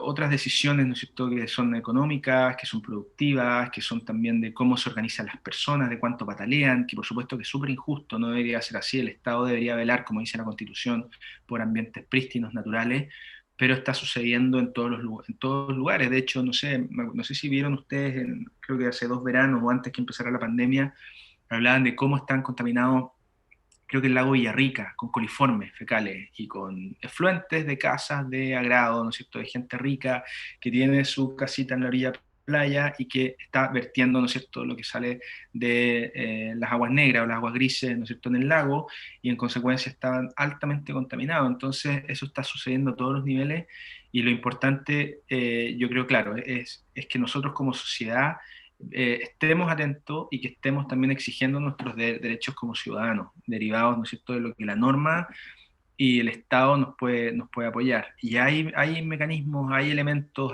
como está el Ministerio del Medio Ambiente, ¿no es cierto?, que tiene distintos, ellos se preocupan mucho, han avanzado mucho en lo que es la calidad del aire. De hecho, la norma de calidad de aire hace algunos años, si antes había, ¿no es cierto?, no me acuerdo el valor exacto, pero pongamos que eran 300 partes por millón, o bueno, es una aberración, pongamos que eran 80 partes por millón de algún contaminante, hace poco lo bajaron a la mitad, hace algunos años también. No me acuerdo la cifra exacta, pero también se va aprendiendo sobre lo mismo y se está buscando, ¿no es cierto?, que en la medida que somos más personas, en la medida que demandamos más, en la medida que tenemos más impacto también, tratar de que eso no nos rebote a nosotros y nos genere problemas. Ahí está Kevin en la sala de espera, lo vamos a admitir. Y continúo porque nos quedan algunas cositas. El acuerdo de Escazú, bueno, eso fue esto es un acuerdo, ¿no es cierto? Cada acuerdo o nombre tiene relación en general. Escazú es un lugar, Río también, ¿no es cierto?, un lugar, Estocolmo en general. De cada uno de estos acuerdos se terminan quedando con el nombre del lugar, la ciudad donde se reunieron. Y el acuerdo de Escazú era importante porque nosotros el año pasado estuvimos en una controversia porque el gobierno de Chile, que había sido uno de sus impulsores, no lo suscribió.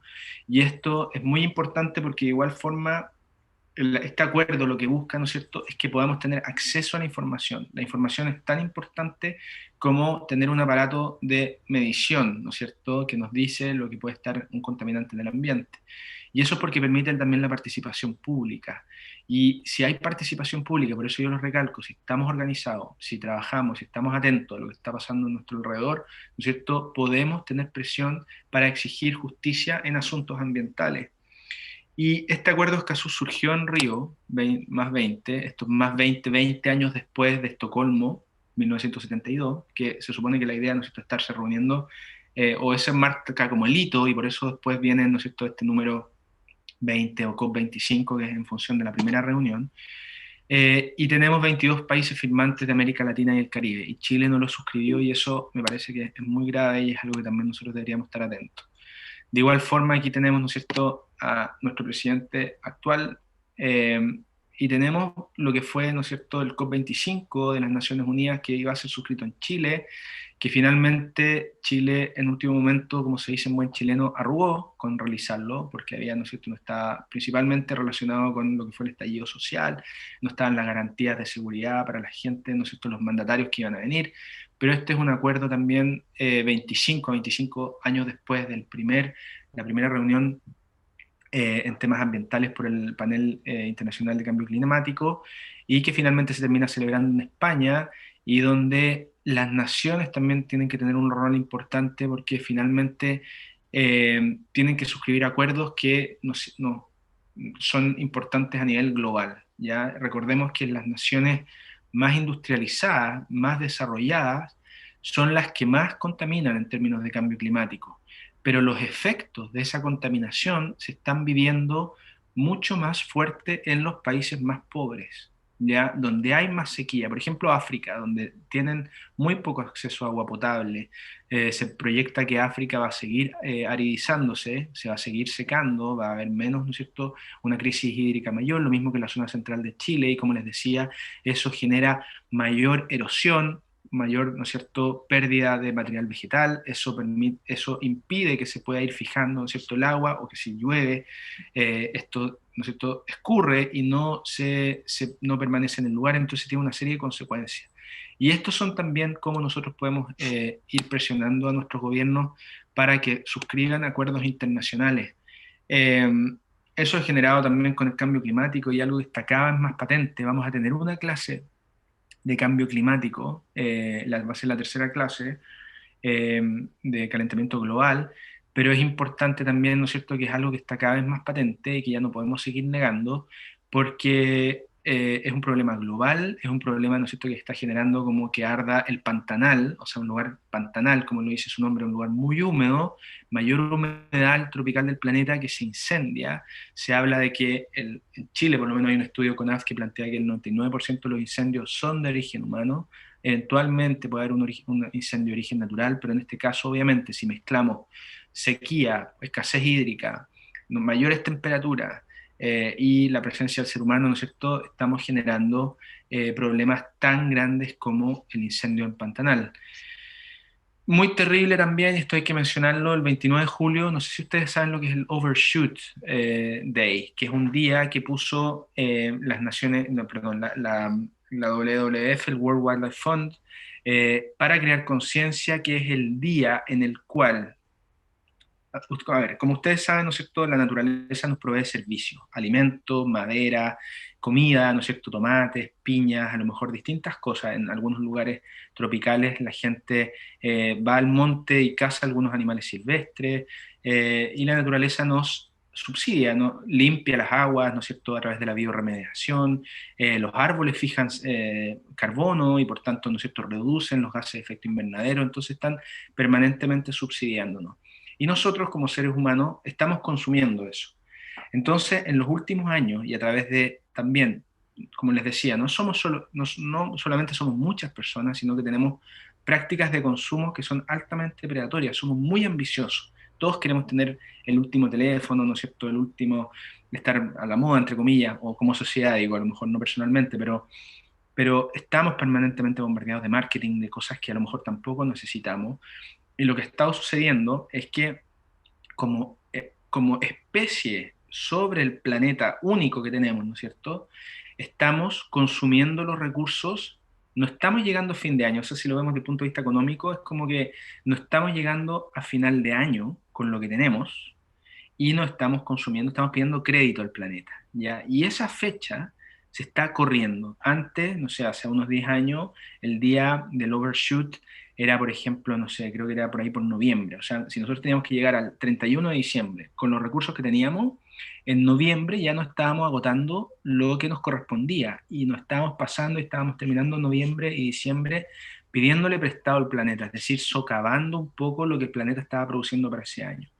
Pero el año pasado, esto fue el 24 de agosto, y este año ya pasó, fue el 29 de julio. O sea, no estamos consumiendo lo que nos corresponde anualmente, según lo que está produciendo el planeta, mucho antes de terminar el año. Y lo peor es que Chile, dentro de Latinoamérica, es el que lo está haciendo en mayor medida. Nosotros somos, como país, ¿no es cierto?, nación, pensamos próspera, económicamente próspera, no sé, o así o eso creemos, no sé, nos han hecho, querido hacer creer. Somos también uno de los que más consume a nivel latinoamericano, si es que no el que más consume. Entonces, yo tengo acá un pequeño video. ¿Qué va a pasar?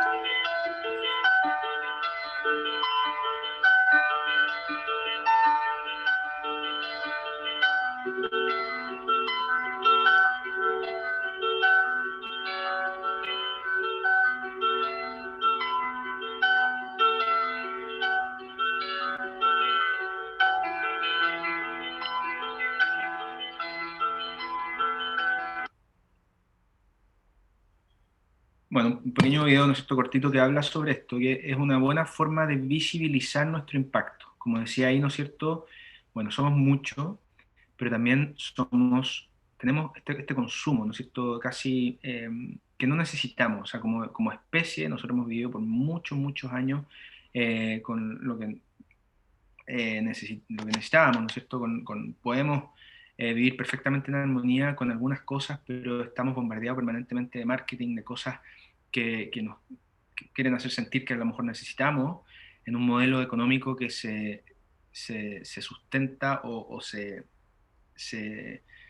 define como un modelo que tiene que estar en permanente crecimiento, que tiene que seguir, ¿no es cierto?, aumentando y generando, se supone que muchos bienes, pero bueno, yo creo que tenemos que también replantearnos eso, pero sobre todo el consumo, pensar bien qué es lo que estamos usando, qué es lo que generamos. Por ejemplo, los envases plásticos. Ahora Chile prohibió las bolsas plásticas por todo el espacio o sea, el impacto que producía, y a lo mejor uno, claro, como usuario dice, chuta, va al supermercado, va a comprar algo, se le olvidaron las bolsas y terminas, ¿no es cierto?, así cargando un montón de cosas. Pero a poco esas conductas también van siendo aceptadas y generan un gran beneficio en el largo plazo. Entonces también son cosas que yo creo que nos tenemos que ir cuestionando. Desde la veterinaria podemos ir eh, eh, aportando, no solo como ciudadanos, sino también vamos a ver a lo largo del curso como veterinarios, porque también generamos una serie de impactos como veterinarios en la producción animal, en el control de plagas, por ejemplo, con el uso de rodenticidas. Entonces eso es importante que lo abordemos. Esto, dos imágenes que me hacían pensar. Esto fue creo que el viernes de la semana pasada, y un poco con esto que es el cambio climático, que vamos a tener una clase, pero cómo hay gente que incluso sigue negándolo. Uno de ellos era, ¿no es cierto?, Donald Trump, expresidente de Estados Unidos, que decía que esto era un invento de los chinos para bajarle el acelerador productivo a Estados Unidos. Bolsonaro en Brasil también, que son grandes negacionistas de lo que está sucediendo. Y estos son noticias de la semana pasada, no sé si ustedes vieron, nevazón en Brasil. Ya algunos dicen, bueno, el cambio climático va a hacer que el planeta sea más calentito, más tibio, y rico, ¿no sé, todo va a ser menos frío. Pero tampoco se refiere a eso, se refiere a eventos extremos. Huracanes en Estados Unidos hace 2 años, por primera vez en la historia registrada, se produjo un huracán después de otro, y eso nunca había sucedido. Está nevando en Brasil.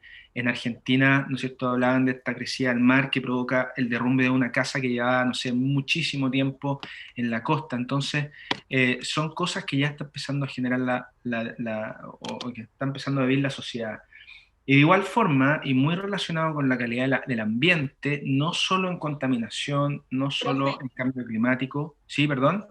disculpe, uno tiende a pensar que en países donde hay mucha más población es que impactada con lo de Chile, porque somos 18 millones aprox, ¿no?, los que vivimos acá. Entonces uno tiende a pensar, y lo poco que he tenido oportunidad de conocer, viajar al sur, yo fantaseaba con que estábamos pues mejor, en mejor condiciones, y que, no sé, por ejemplo, en la India, que uno ve esa cantidad de personas y cree que entonces ellos están consumiendo más recursos, pero entonces es más relacionado a los plásticos, o sea, a todos estos contaminantes, más que veo yo la cantidad de personas que puedan habitar. Bueno, por eso, claro, exacto, por eso una cosa es cuánta gente hay, como en India, que se habla, ¿no es cierto?, que hay como 1.000 millones de personas en población, pero el consumo per cápita de una persona en India promedio es muy inferior al de una persona en Chile, ¿ya? No tengo los valores, pero finalmente el impacto va a ser mucho menor, y lo mismo en países como Estados Unidos. Lo vamos a ver, creo que en la clase de cambio climático, pero tengo el dato por ahí, pero es una cosa increíble. Es como que 1.000 personas, por ejemplo, en África subsahariana, en promedio consumen lo que puede consumir una persona en Canadá, por ejemplo, y siendo Canadá un país bastante, yo creo que son como 800 personas en el África subsahariana, consumen lo mismo, y eso uno lo puede ver como, por ejemplo, en lo que es el ingreso per cápita, con cuánto vive una persona. Entonces, por eso, esa prosperidad yo creo que también hay que replanteársela, porque finalmente eso también va a tener impacto. Claro, en Chile, ¿no es cierto?, tenemos todavía algunos glaciares que se están derritiendo, tenemos, entre comillas, a lo mejor reservas de agua también, que hasta no sé hasta qué punto son propias. Eso también es parte de algo, de una discusión que hay que tener en la, en la, en la, en la Constitución, ¿no es cierto?, de quién es el agua. Ahora, las aguas en Chile es uno de los pocos países del mundo donde el agua pertenece a empresas privadas, no pertenece a las personas. Entonces, también nos falta mucho sobre eso y yo creo que se han cometido muchos abusos, sobre todo también porque la gente a lo mejor no le importa o no sabe, y es tiempo también de que nos organicemos y nos pongamos las pilas no solo en cuanto a qué es lo que vamos a consumir, a reducir nuestra huella, a reducir, ¿no es cierto?, la basura, a ver dónde botamos las mascarillas, porque están empezando a aparecer en distintos lados, y eso con todo, eso es como un ejemplo solamente. Y también a empezar a exigir a los tomadores de decisiones que suscriban los acuerdos internacionales, que hagan esfuerzo por bajar, ¿no es cierto?, la proyección de cuánto va a subir. Ahora, ¿no es cierto?, el acuerdo del el último COP planteaba que para el 2050 no podemos subir más de 1,5 grados desde la época preindustrial. Y probablemente va a suceder. Entonces, que se tomen acuerdos reales, que los países, en función de los mandatarios, no como Estados Unidos cuando entra Trump y se sale de los acuerdos internacionales, o Piñera, ¿no es cierto?, que no suscribe Escazú. O sea, es un compromiso de todos, y estos temas, así como otros temas que son importantes, tenemos que exigirlos porque finalmente, como lo vemos ahora, nos rebotan en la cara. O sea, tenemos también no solo temas de contaminación, sino también de enfermedades. Ahí vi que Alexis levantó la mano. No sé si quiere comentar algo. Que, profe, respecto a lo que dice, tengo entendido que eso es algo respecto a la cultura del país, porque, por ejemplo, yo digo que algo que he leído o he visto es que dicen que las culturas más como nativas o Sí. indias, perdón si el término ofenda a algo, es que no sé cómo expresarlo bien en este Sí, sentido. pueblos originarios, podemos decir. Exacto, tienen mejor relación por los recursos por las mismas creencias, que es la creencia de la respeto a la naturaleza, ella te va a dar y todo, pero el tema es que no sé si esta es influencia de las mismas compañías, las mismas grandes potencias de producir, producir, producir, ha afectado a varios, incluyendo a nosotros. Sí, lo que pasa es que Siendo, también lo que ha sucedido es que nosotros, en la medida que nos hemos cambiado nuestro entorno, hemos generado un ambiente artificial. Por ejemplo, pensemos en lo que estábamos hablando también de la contaminación lumínica. En algún momento, ¿no es cierto?, se inventan las ampolletas, ¿no es cierto?, se genera electricidad, eso nos permite mejorar nuestra calidad de vida, ya no dependemos de las velas, a lo mejor que pueden generar incendios, ni de la luz natural, sino que tenemos la independencia y nos podemos quedar trabajando hasta tarde, podemos estar en la noche, ¿no es cierto?, con luz.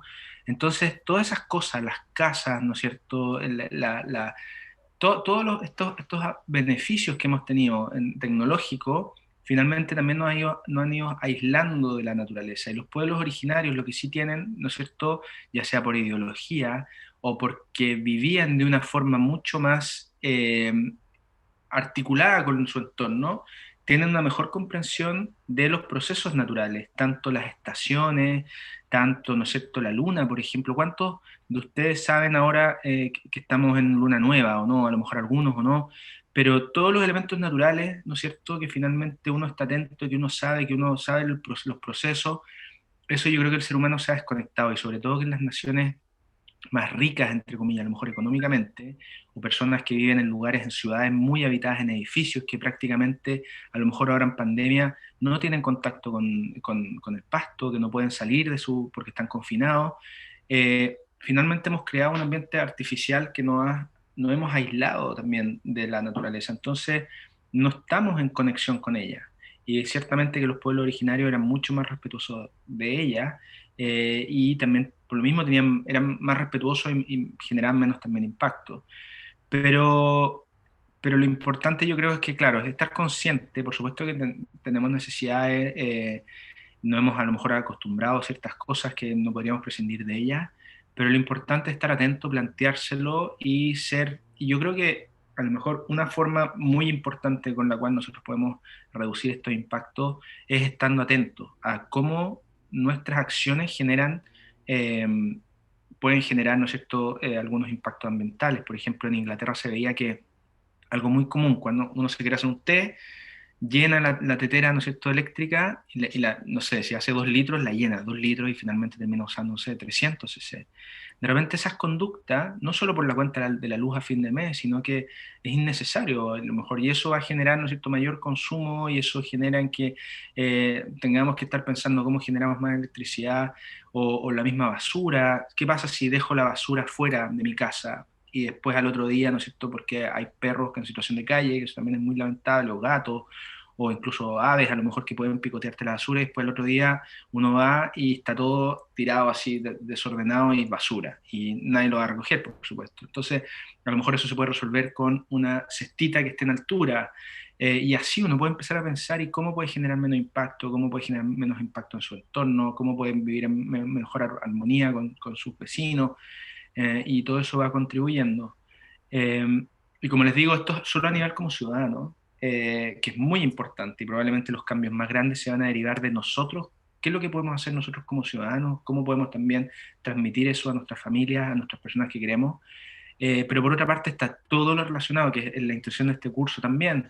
Esta es una pequeña introducción, pero todo lo relacionado con nuestra actividad veterinaria, que también tiene muchos impactos. O sea, cómo nosotros estamos usando los antibióticos, por ejemplo, a nivel ya también de ambiente, como un contaminante, pensando un contaminante antibiótico, o un antiparasitario, por ejemplo, en fauna silvestre, cómo la producción puede tener, ¿no es cierto?, la producción de leche, cuánta agua usa la producción de leche, y alternativas que han surgido a eso. Tratar de hacer economía circular, ¿no es cierto? No tener, ¿no es cierto?, tomar algo, usarlo y después desecharlo, a lo mejor tratar de reutilizarlo. Y eso aplica a todo. También a la misma forma de vida, a la actividad veterinaria, pero nosotros sí tenemos una responsabilidad, no solo como veterinarios, ¿no es cierto?, como conocedores de la biología, de los sistemas, como educadores también, ¿no es cierto? Los veterinarios siempre nos preguntan por la salud animal, pero también nos podrían preguntar por la salud ambiental, pero también es nuestro propio quehacer, ¿no es cierto? Si tenemos una clínica y estamos a lo mejor usando... estamos en algún lugar rural, por ejemplo, que no sabemos, o que nuestras aguas grises, como se llaman, ¿no es cierto?, que son lo que sale del agua y después se va por el lavatorio, se va a lo mejor a un bioacumulador, que después lo va, en nuestro propio terreno lo va a ser procesado. Entonces nosotros estamos usando a lo mejor químicos champú, o químicos estos antiparasitarios para las pulgas, por ejemplo. ¿Dónde va eso? ¿Cuánto va a persistir? O sea, como esa vuelta también, como trabajadores de, ¿no es cierto?, veterinarios y en espacios naturales. Eh, y esto que yo creo que ya como ya cerrando un poco en relación a no solo tampoco el impacto del ser humano en contaminación, sino también, y esto muy ligado a la medicina veterinaria, es del impacto en relación a las enfermedades emergentes. Acá tenemos, ¿no es cierto?, ahora estamos confinados por el COVID-19, coronavirus, pero ya han habido 3 brotes importantes: el MERS, también por coronavirus, enfermedad respiratoria, el SARS en Asia, ¿no es cierto? Y por eso en Asia ya estaban usando mascarillas mucho antes que nosotros, son brotes que fueron bastante más locales, pero ahora estamos con coronavirus. Virus que son viejos conocidos de la veterinaria, nosotros sabemos, ¿no es cierto?, o sospechamos que vendrían de la fauna silvestre, que se habría pasado a los domésticos. Como ustedes saben, cada vez que un virus salta de una especie a otra, está el riesgo de que en ese ajuste se haga más virulenta. Puede ser que no pase, puede ser que se extinga, pero si pasa, puede generar, ¿no es cierto?, estos brotes que ya venían alertando, ¿no?, de problemas, y eso también tiene que ver con cómo consumimos nuestros recursos. O sea, bueno, en países como Asia hay un tema cultural, la gente le gusta, como en esa imagen, ¿no es cierto?, tener los animales vivos, porque así los ve, entre comillas, ¿no es cierto?, más sano, ¿no es cierto? Si un animal está vivo, uno podría decir, bueno, por lo menos menos riesgo que esté descompuesto, contaminado, pero eso también lleva a que en estas prácticas, ¿no es cierto?, que también lo vamos a ver en Inocuidad, o lo van a ver ustedes, ¿no es cierto?, también, por supuesto, que hay un montón de temas sanitarios, sin guantes, pero también juntar especies silvestres, como pueden ser patos, gansos, ¿no es cierto? Tener aquí gallinas, tenemos enfermedades como la influenza aviar, la influenza que puede saltar a personas, sabemos, también un virus, pero cuando tú sacas animales de espacios naturales, por ejemplo, y los pones en estas situaciones donde están altamente estresados, donde hay parásitos como Cryptosporidium, Giardia, donde hay virus bacterias como Salmonella, Escherichia coli, y donde tú estás juntando múltiples especies en espacios reducidos, en ambientes de estrés, donde están viendo cómo están matando a sus congéneres al lado, por ejemplo, donde en algunos lugares incluso también otros animales como perros, ¿no es cierto?, son consumidos. Bueno, eso también es parte del problema, y por eso estos brotes que hemos tenido de coronavirus también vienen de lugares donde hay prácticas como esta, ¿no es cierto?, sacar animales del ambiente, comerlos, a veces mejor o no, peor cocidos por temas también culturales, pero también ahí hay una tremenda tarea de, ¿no es cierto?, cómo nosotros nos prevenimos estos desastres derivados, ¿no es cierto?, del uso de los recursos que tenemos. Entonces, a partir de esto, ¿no es cierto?, tenemos el desarrollo sostenible, que, como les decía, ¿no es cierto?, hay una creciente preocupación por la calidad de nuestro ambiente como seres humanos. Tenemos crisis ambientales que nos han enseñado retrospectivamente del impacto que pueden generar nuestras acciones. Por otra parte, tenemos, ¿no es cierto?, este Concilio de Naciones Unidas que se preocupa, ¿no es cierto?, ha estado permanentemente liderando temas ambientales, donde ellos plantean, ¿no es cierto?, que tenemos que trabajar articuladamente como naciones, sobre todo las naciones prósperas, que tienen más recursos, pero que también generan más impacto, y ellos plantean principios, ¿no es cierto?, que tenemos que defender el medio ambiente humano para las generaciones presentes y futuras, donde ya hablamos de generaciones futuras, ¿no es cierto?, no solo el contexto actual, sino qué está pasando después, cómo se está degradando el ambiente, lo que les decía, el Overshoot Day, donde nosotros no estamos consumiendo, estamos pidiendo un crédito al planeta, pero ese crédito va a redundar también en las generaciones futuras. Entonces, ya a partir del año 1983, se crea, ¿no es cierto?, una Comisión Mundial en Medio Ambiente que se encarga a Gro Harlem Brundtland, que es médico y que también fue primer ministra de Noruega y tiene una excelente visión de salud pública porque es médico también, y ella realiza un informe, ya en 1987, el informe Brundtland, que también es muy conocido y habla sobre nuestro futuro común como especie, y plantea que el desarrollo sostenible es el desarrollo que va a satisfacer las necesidades de las generaciones presentes, pero sin comprometer la capacidad de las generaciones futuras para satisfacer sus propias necesidades. Y destaca una relación de los problemas ambientales también con pobreza, inequidad y otros problemas sociales también derivados de lo mismo. Este informe Brundtland también plantea que en un mundo donde la pobreza y la inequidad son endémicas, están muy presentes, siempre va a ser susceptible a crisis ecológica, porque el desarrollo sostenible requiere que la sociedad satisfaga las necesidades humanas, pero totales, globales, tanto incrementando el potencial productivo, pero asegurando oportunidades equitativas. Entonces esto es importante porque ya los problemas ambientales también no son solo problemas biológicos o problemas tecnológicos o problemas derivados, ¿no es cierto?, de la industria, sino que también están muy relacionados con las necesidades humanas y con los problemas sociales. Entonces, hay mucho, como ella plantea, muchos de nosotros estamos en lugares del mundo donde vivimos bajo los límites ecológicos. Como un mínimo, el desarrollo sostenible no debería dañar los sistemas naturales que sostienen la vida en la Tierra, por ejemplo, y los comunes. Ese es otro problema. Tenemos la atmósfera, tenemos el agua, el suelo, pero que finalmente no pertenecen a nadie. Entonces tampoco hay responsabilidades por la gente que los contamina. Si alguien tiene un terreno, ¿no es cierto?, uno vive en su casa, y viene el vecino y te empieza a tirar basura, uno al tiro va a saltar y va a decir, oye, pero ¿por qué estás haciendo eso? Uno va a defender, ¿no es cierto?, su patio. Pero en el caso, ¿no es cierto?, por ejemplo, de la atmósfera, que es de nadie y de todos a la vez, también se generan estos problemas de estos comunes que la gente, o el océano, por ejemplo, ¿no es cierto? Hay muchos contaminantes que se vierten en el océano, material radioactivo en las fosas abisales, ¿no es cierto?, basuras como neumáticos también en los océanos, y eso es porque hay aguas internacionales que también nadie siente suya, que están muy lejanas y donde se están produciendo también impactos de ese tipo. El desarrollo sostenible es un proceso de cambio donde la explotación de los recursos, la dirección de las inversiones, la orientación del desarrollo tecnológico y los cambios institucionales tienen que estar en armonía y deben fomentar el potencial actual como el potencial futuro de satisfacer las necesidades y aspiraciones humanas, o sea, muy relacionado con nuestras necesidades. Ahora, Brundtland plantea, ¿no es cierto?, este diagrama de Venn con 3 pilares importantes para el desarrollo sostenible. Tenemos desarrollo, la parte ecológica, ¿no es cierto?, la parte económica y la parte social, porque tiene una mirada humana.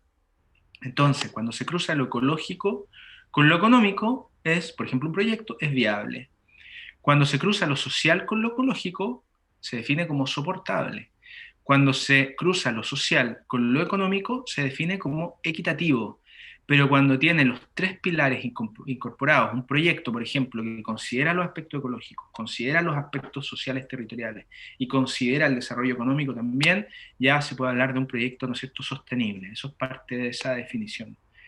Y tiene esto 4 dimensiones, ¿cierto? La conservación del medio ambiente, el desarrollo adecuado que no afecte los ecosistemas, paz, igualdad y respeto de los derechos humanos, ya el componente humano muy importante, y democracia. O sea, que todos los actores también puedan participar y sea participativo. En 1992, que yo diría que es la conferencia de las Naciones Unidas más importante sobre el medio ambiente, o la más que tuvo más impacto, pone en agenda pública el desarrollo sostenible, ¿ya? Y define la Agenda 21 para la protección ambiental y el desarrollo sostenible del planeta. Proteger la atmósfera, la deforestación, o sea, proteger la atmósfera, evitar la deforestación o controlar la deforestación, la pérdida de suelo, la desertificación, muy ligada, ¿no es cierto?, a la deforestación y pérdida de suelo, prevenir la contaminación del agua y aire, disminuir los recursos, evitar, ¿no es cierto?, esta gran cosecha o sobreexplotación de recursos pesqueros, promover un manejo seguro de desechos tóxicos, combatir la pobreza, la deuda externa de los países en desarrollo que los esclaviza, ¿no es cierto?, frente a los países, las naciones más ricas, patrones de producción y consumo, estrés demográfico, estructura de la economía también internacional. Y por primera vez en 1992, en este concilio que hace las Naciones Unidas, se examina la relación entre derechos humanos, población, desarrollo social, asentamientos humanos, género y medio ambiente. O sea, se empieza a incorporar la sociedad, ¿no es cierto?, y la sociología dentro de estos temas ambientales, que por supuesto es muy importante, porque si el ser humano está generando los problemas, también tiene que ser considerado en la ecuación. Y prueba de ello también, como hablábamos del cambio climático, tenemos naciones ricas, industrializadas, que están generando la mayor contaminación, pero las naciones pobres son las que están sufriendo los efectos de esta contaminación en mayor medida. Los países pobres, ¿no es cierto?, donde se están produciendo los migrantes climáticos. Ya se está hablando de gente, ¿no es cierto?, que no puede vivir en un lugar y tiene que emigrar. Eso también lo vamos a ver, y eso por cambio climático.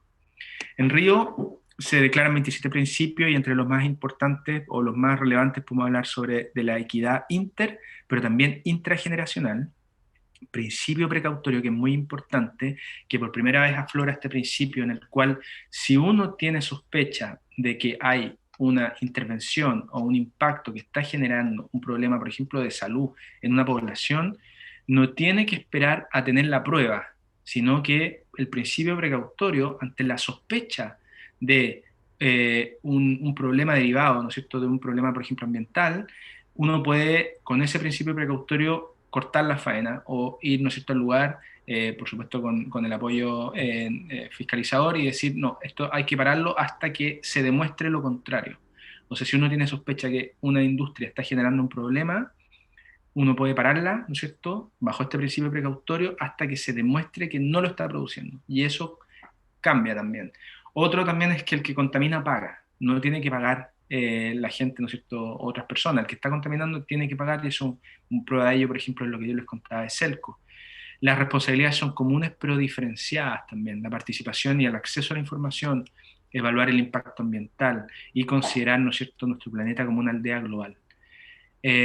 A partir de esto surgen los Objetivos de Desarrollo Sostenible de las Naciones Unidas, que están ahí, son 17, tenemos fin a la pobreza. Estos son los Objetivos de Desarrollo Sostenible que se plantean las Naciones Unidas como una meta, ¿no es cierto?, que es acabar con la pobreza, hambre cero, salud y bienestar, educación de calidad para todos, igualdad de género, agua limpia y saneamiento, energía asequible y no contaminante, trabajo decente y crecimiento económico, industria, innovación e infraestructura, reducción de desigualdad, ciudades y comunidades sostenibles, producción y consumo responsable, acción por el clima, vida submarina también considerada muy importante, vida de ecosistemas terrestres, paz, justicia, instituciones sólidas y alianzas para lograr los objetivos, gobernanza también.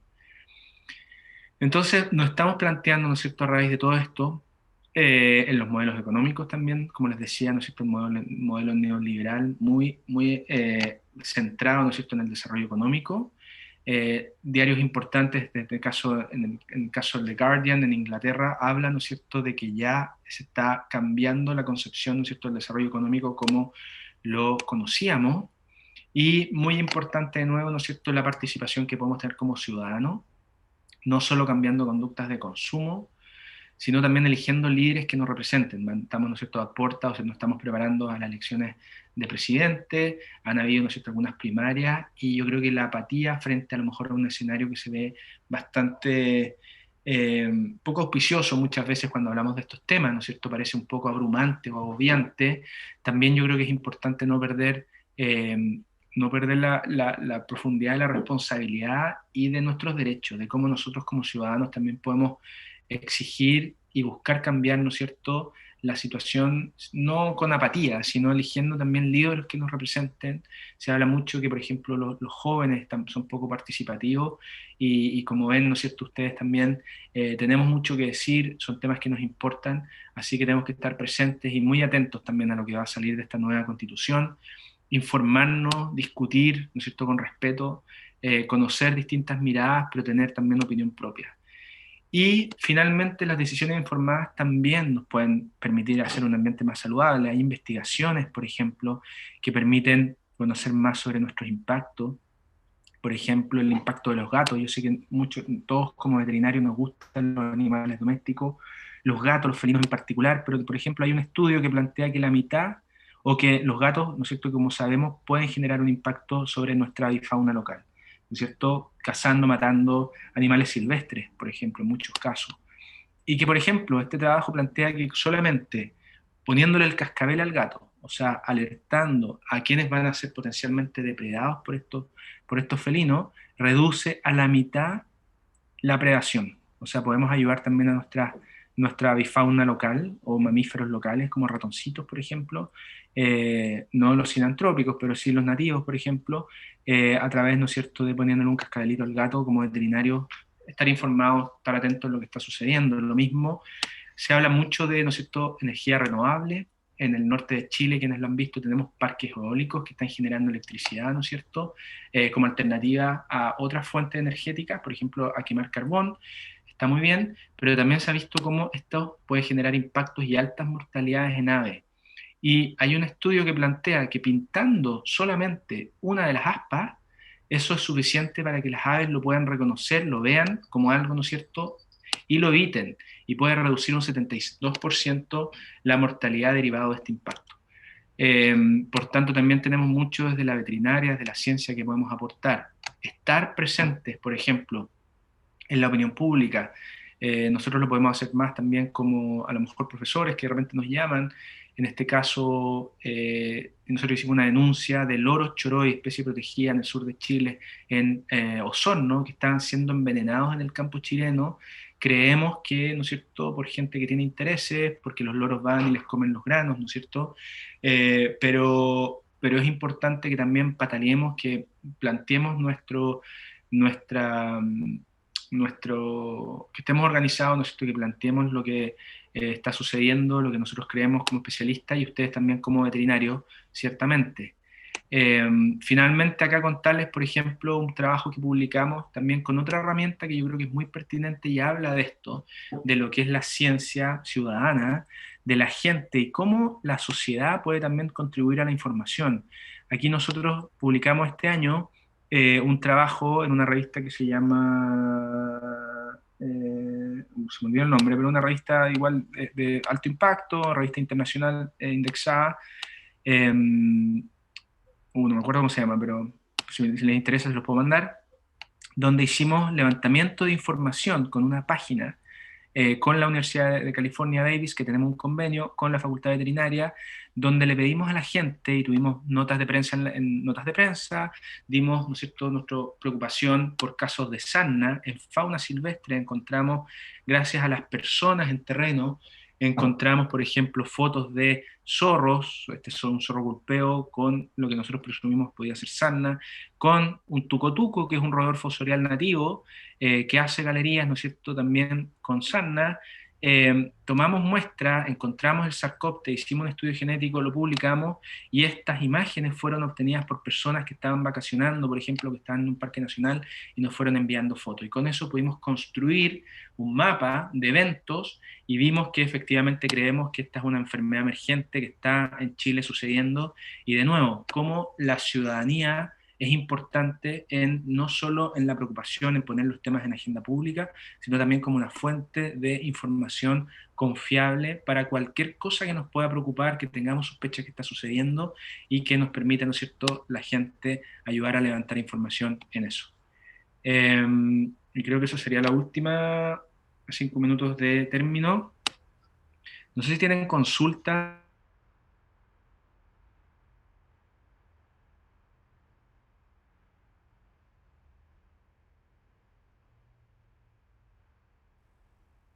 No, profe, muchas gracias. Muy amplia la explicación.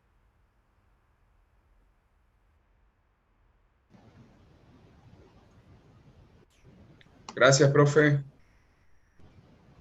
Profe, yo tenía una, pero más que de la clase, que igual estuvo bien explicativa, es sobre cómo era lo de la bitácora.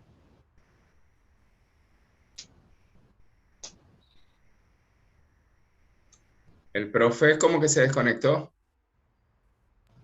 Profe, no lo escuchamos. Recording stopped. Igual lo pillamos en inocuidad, así que...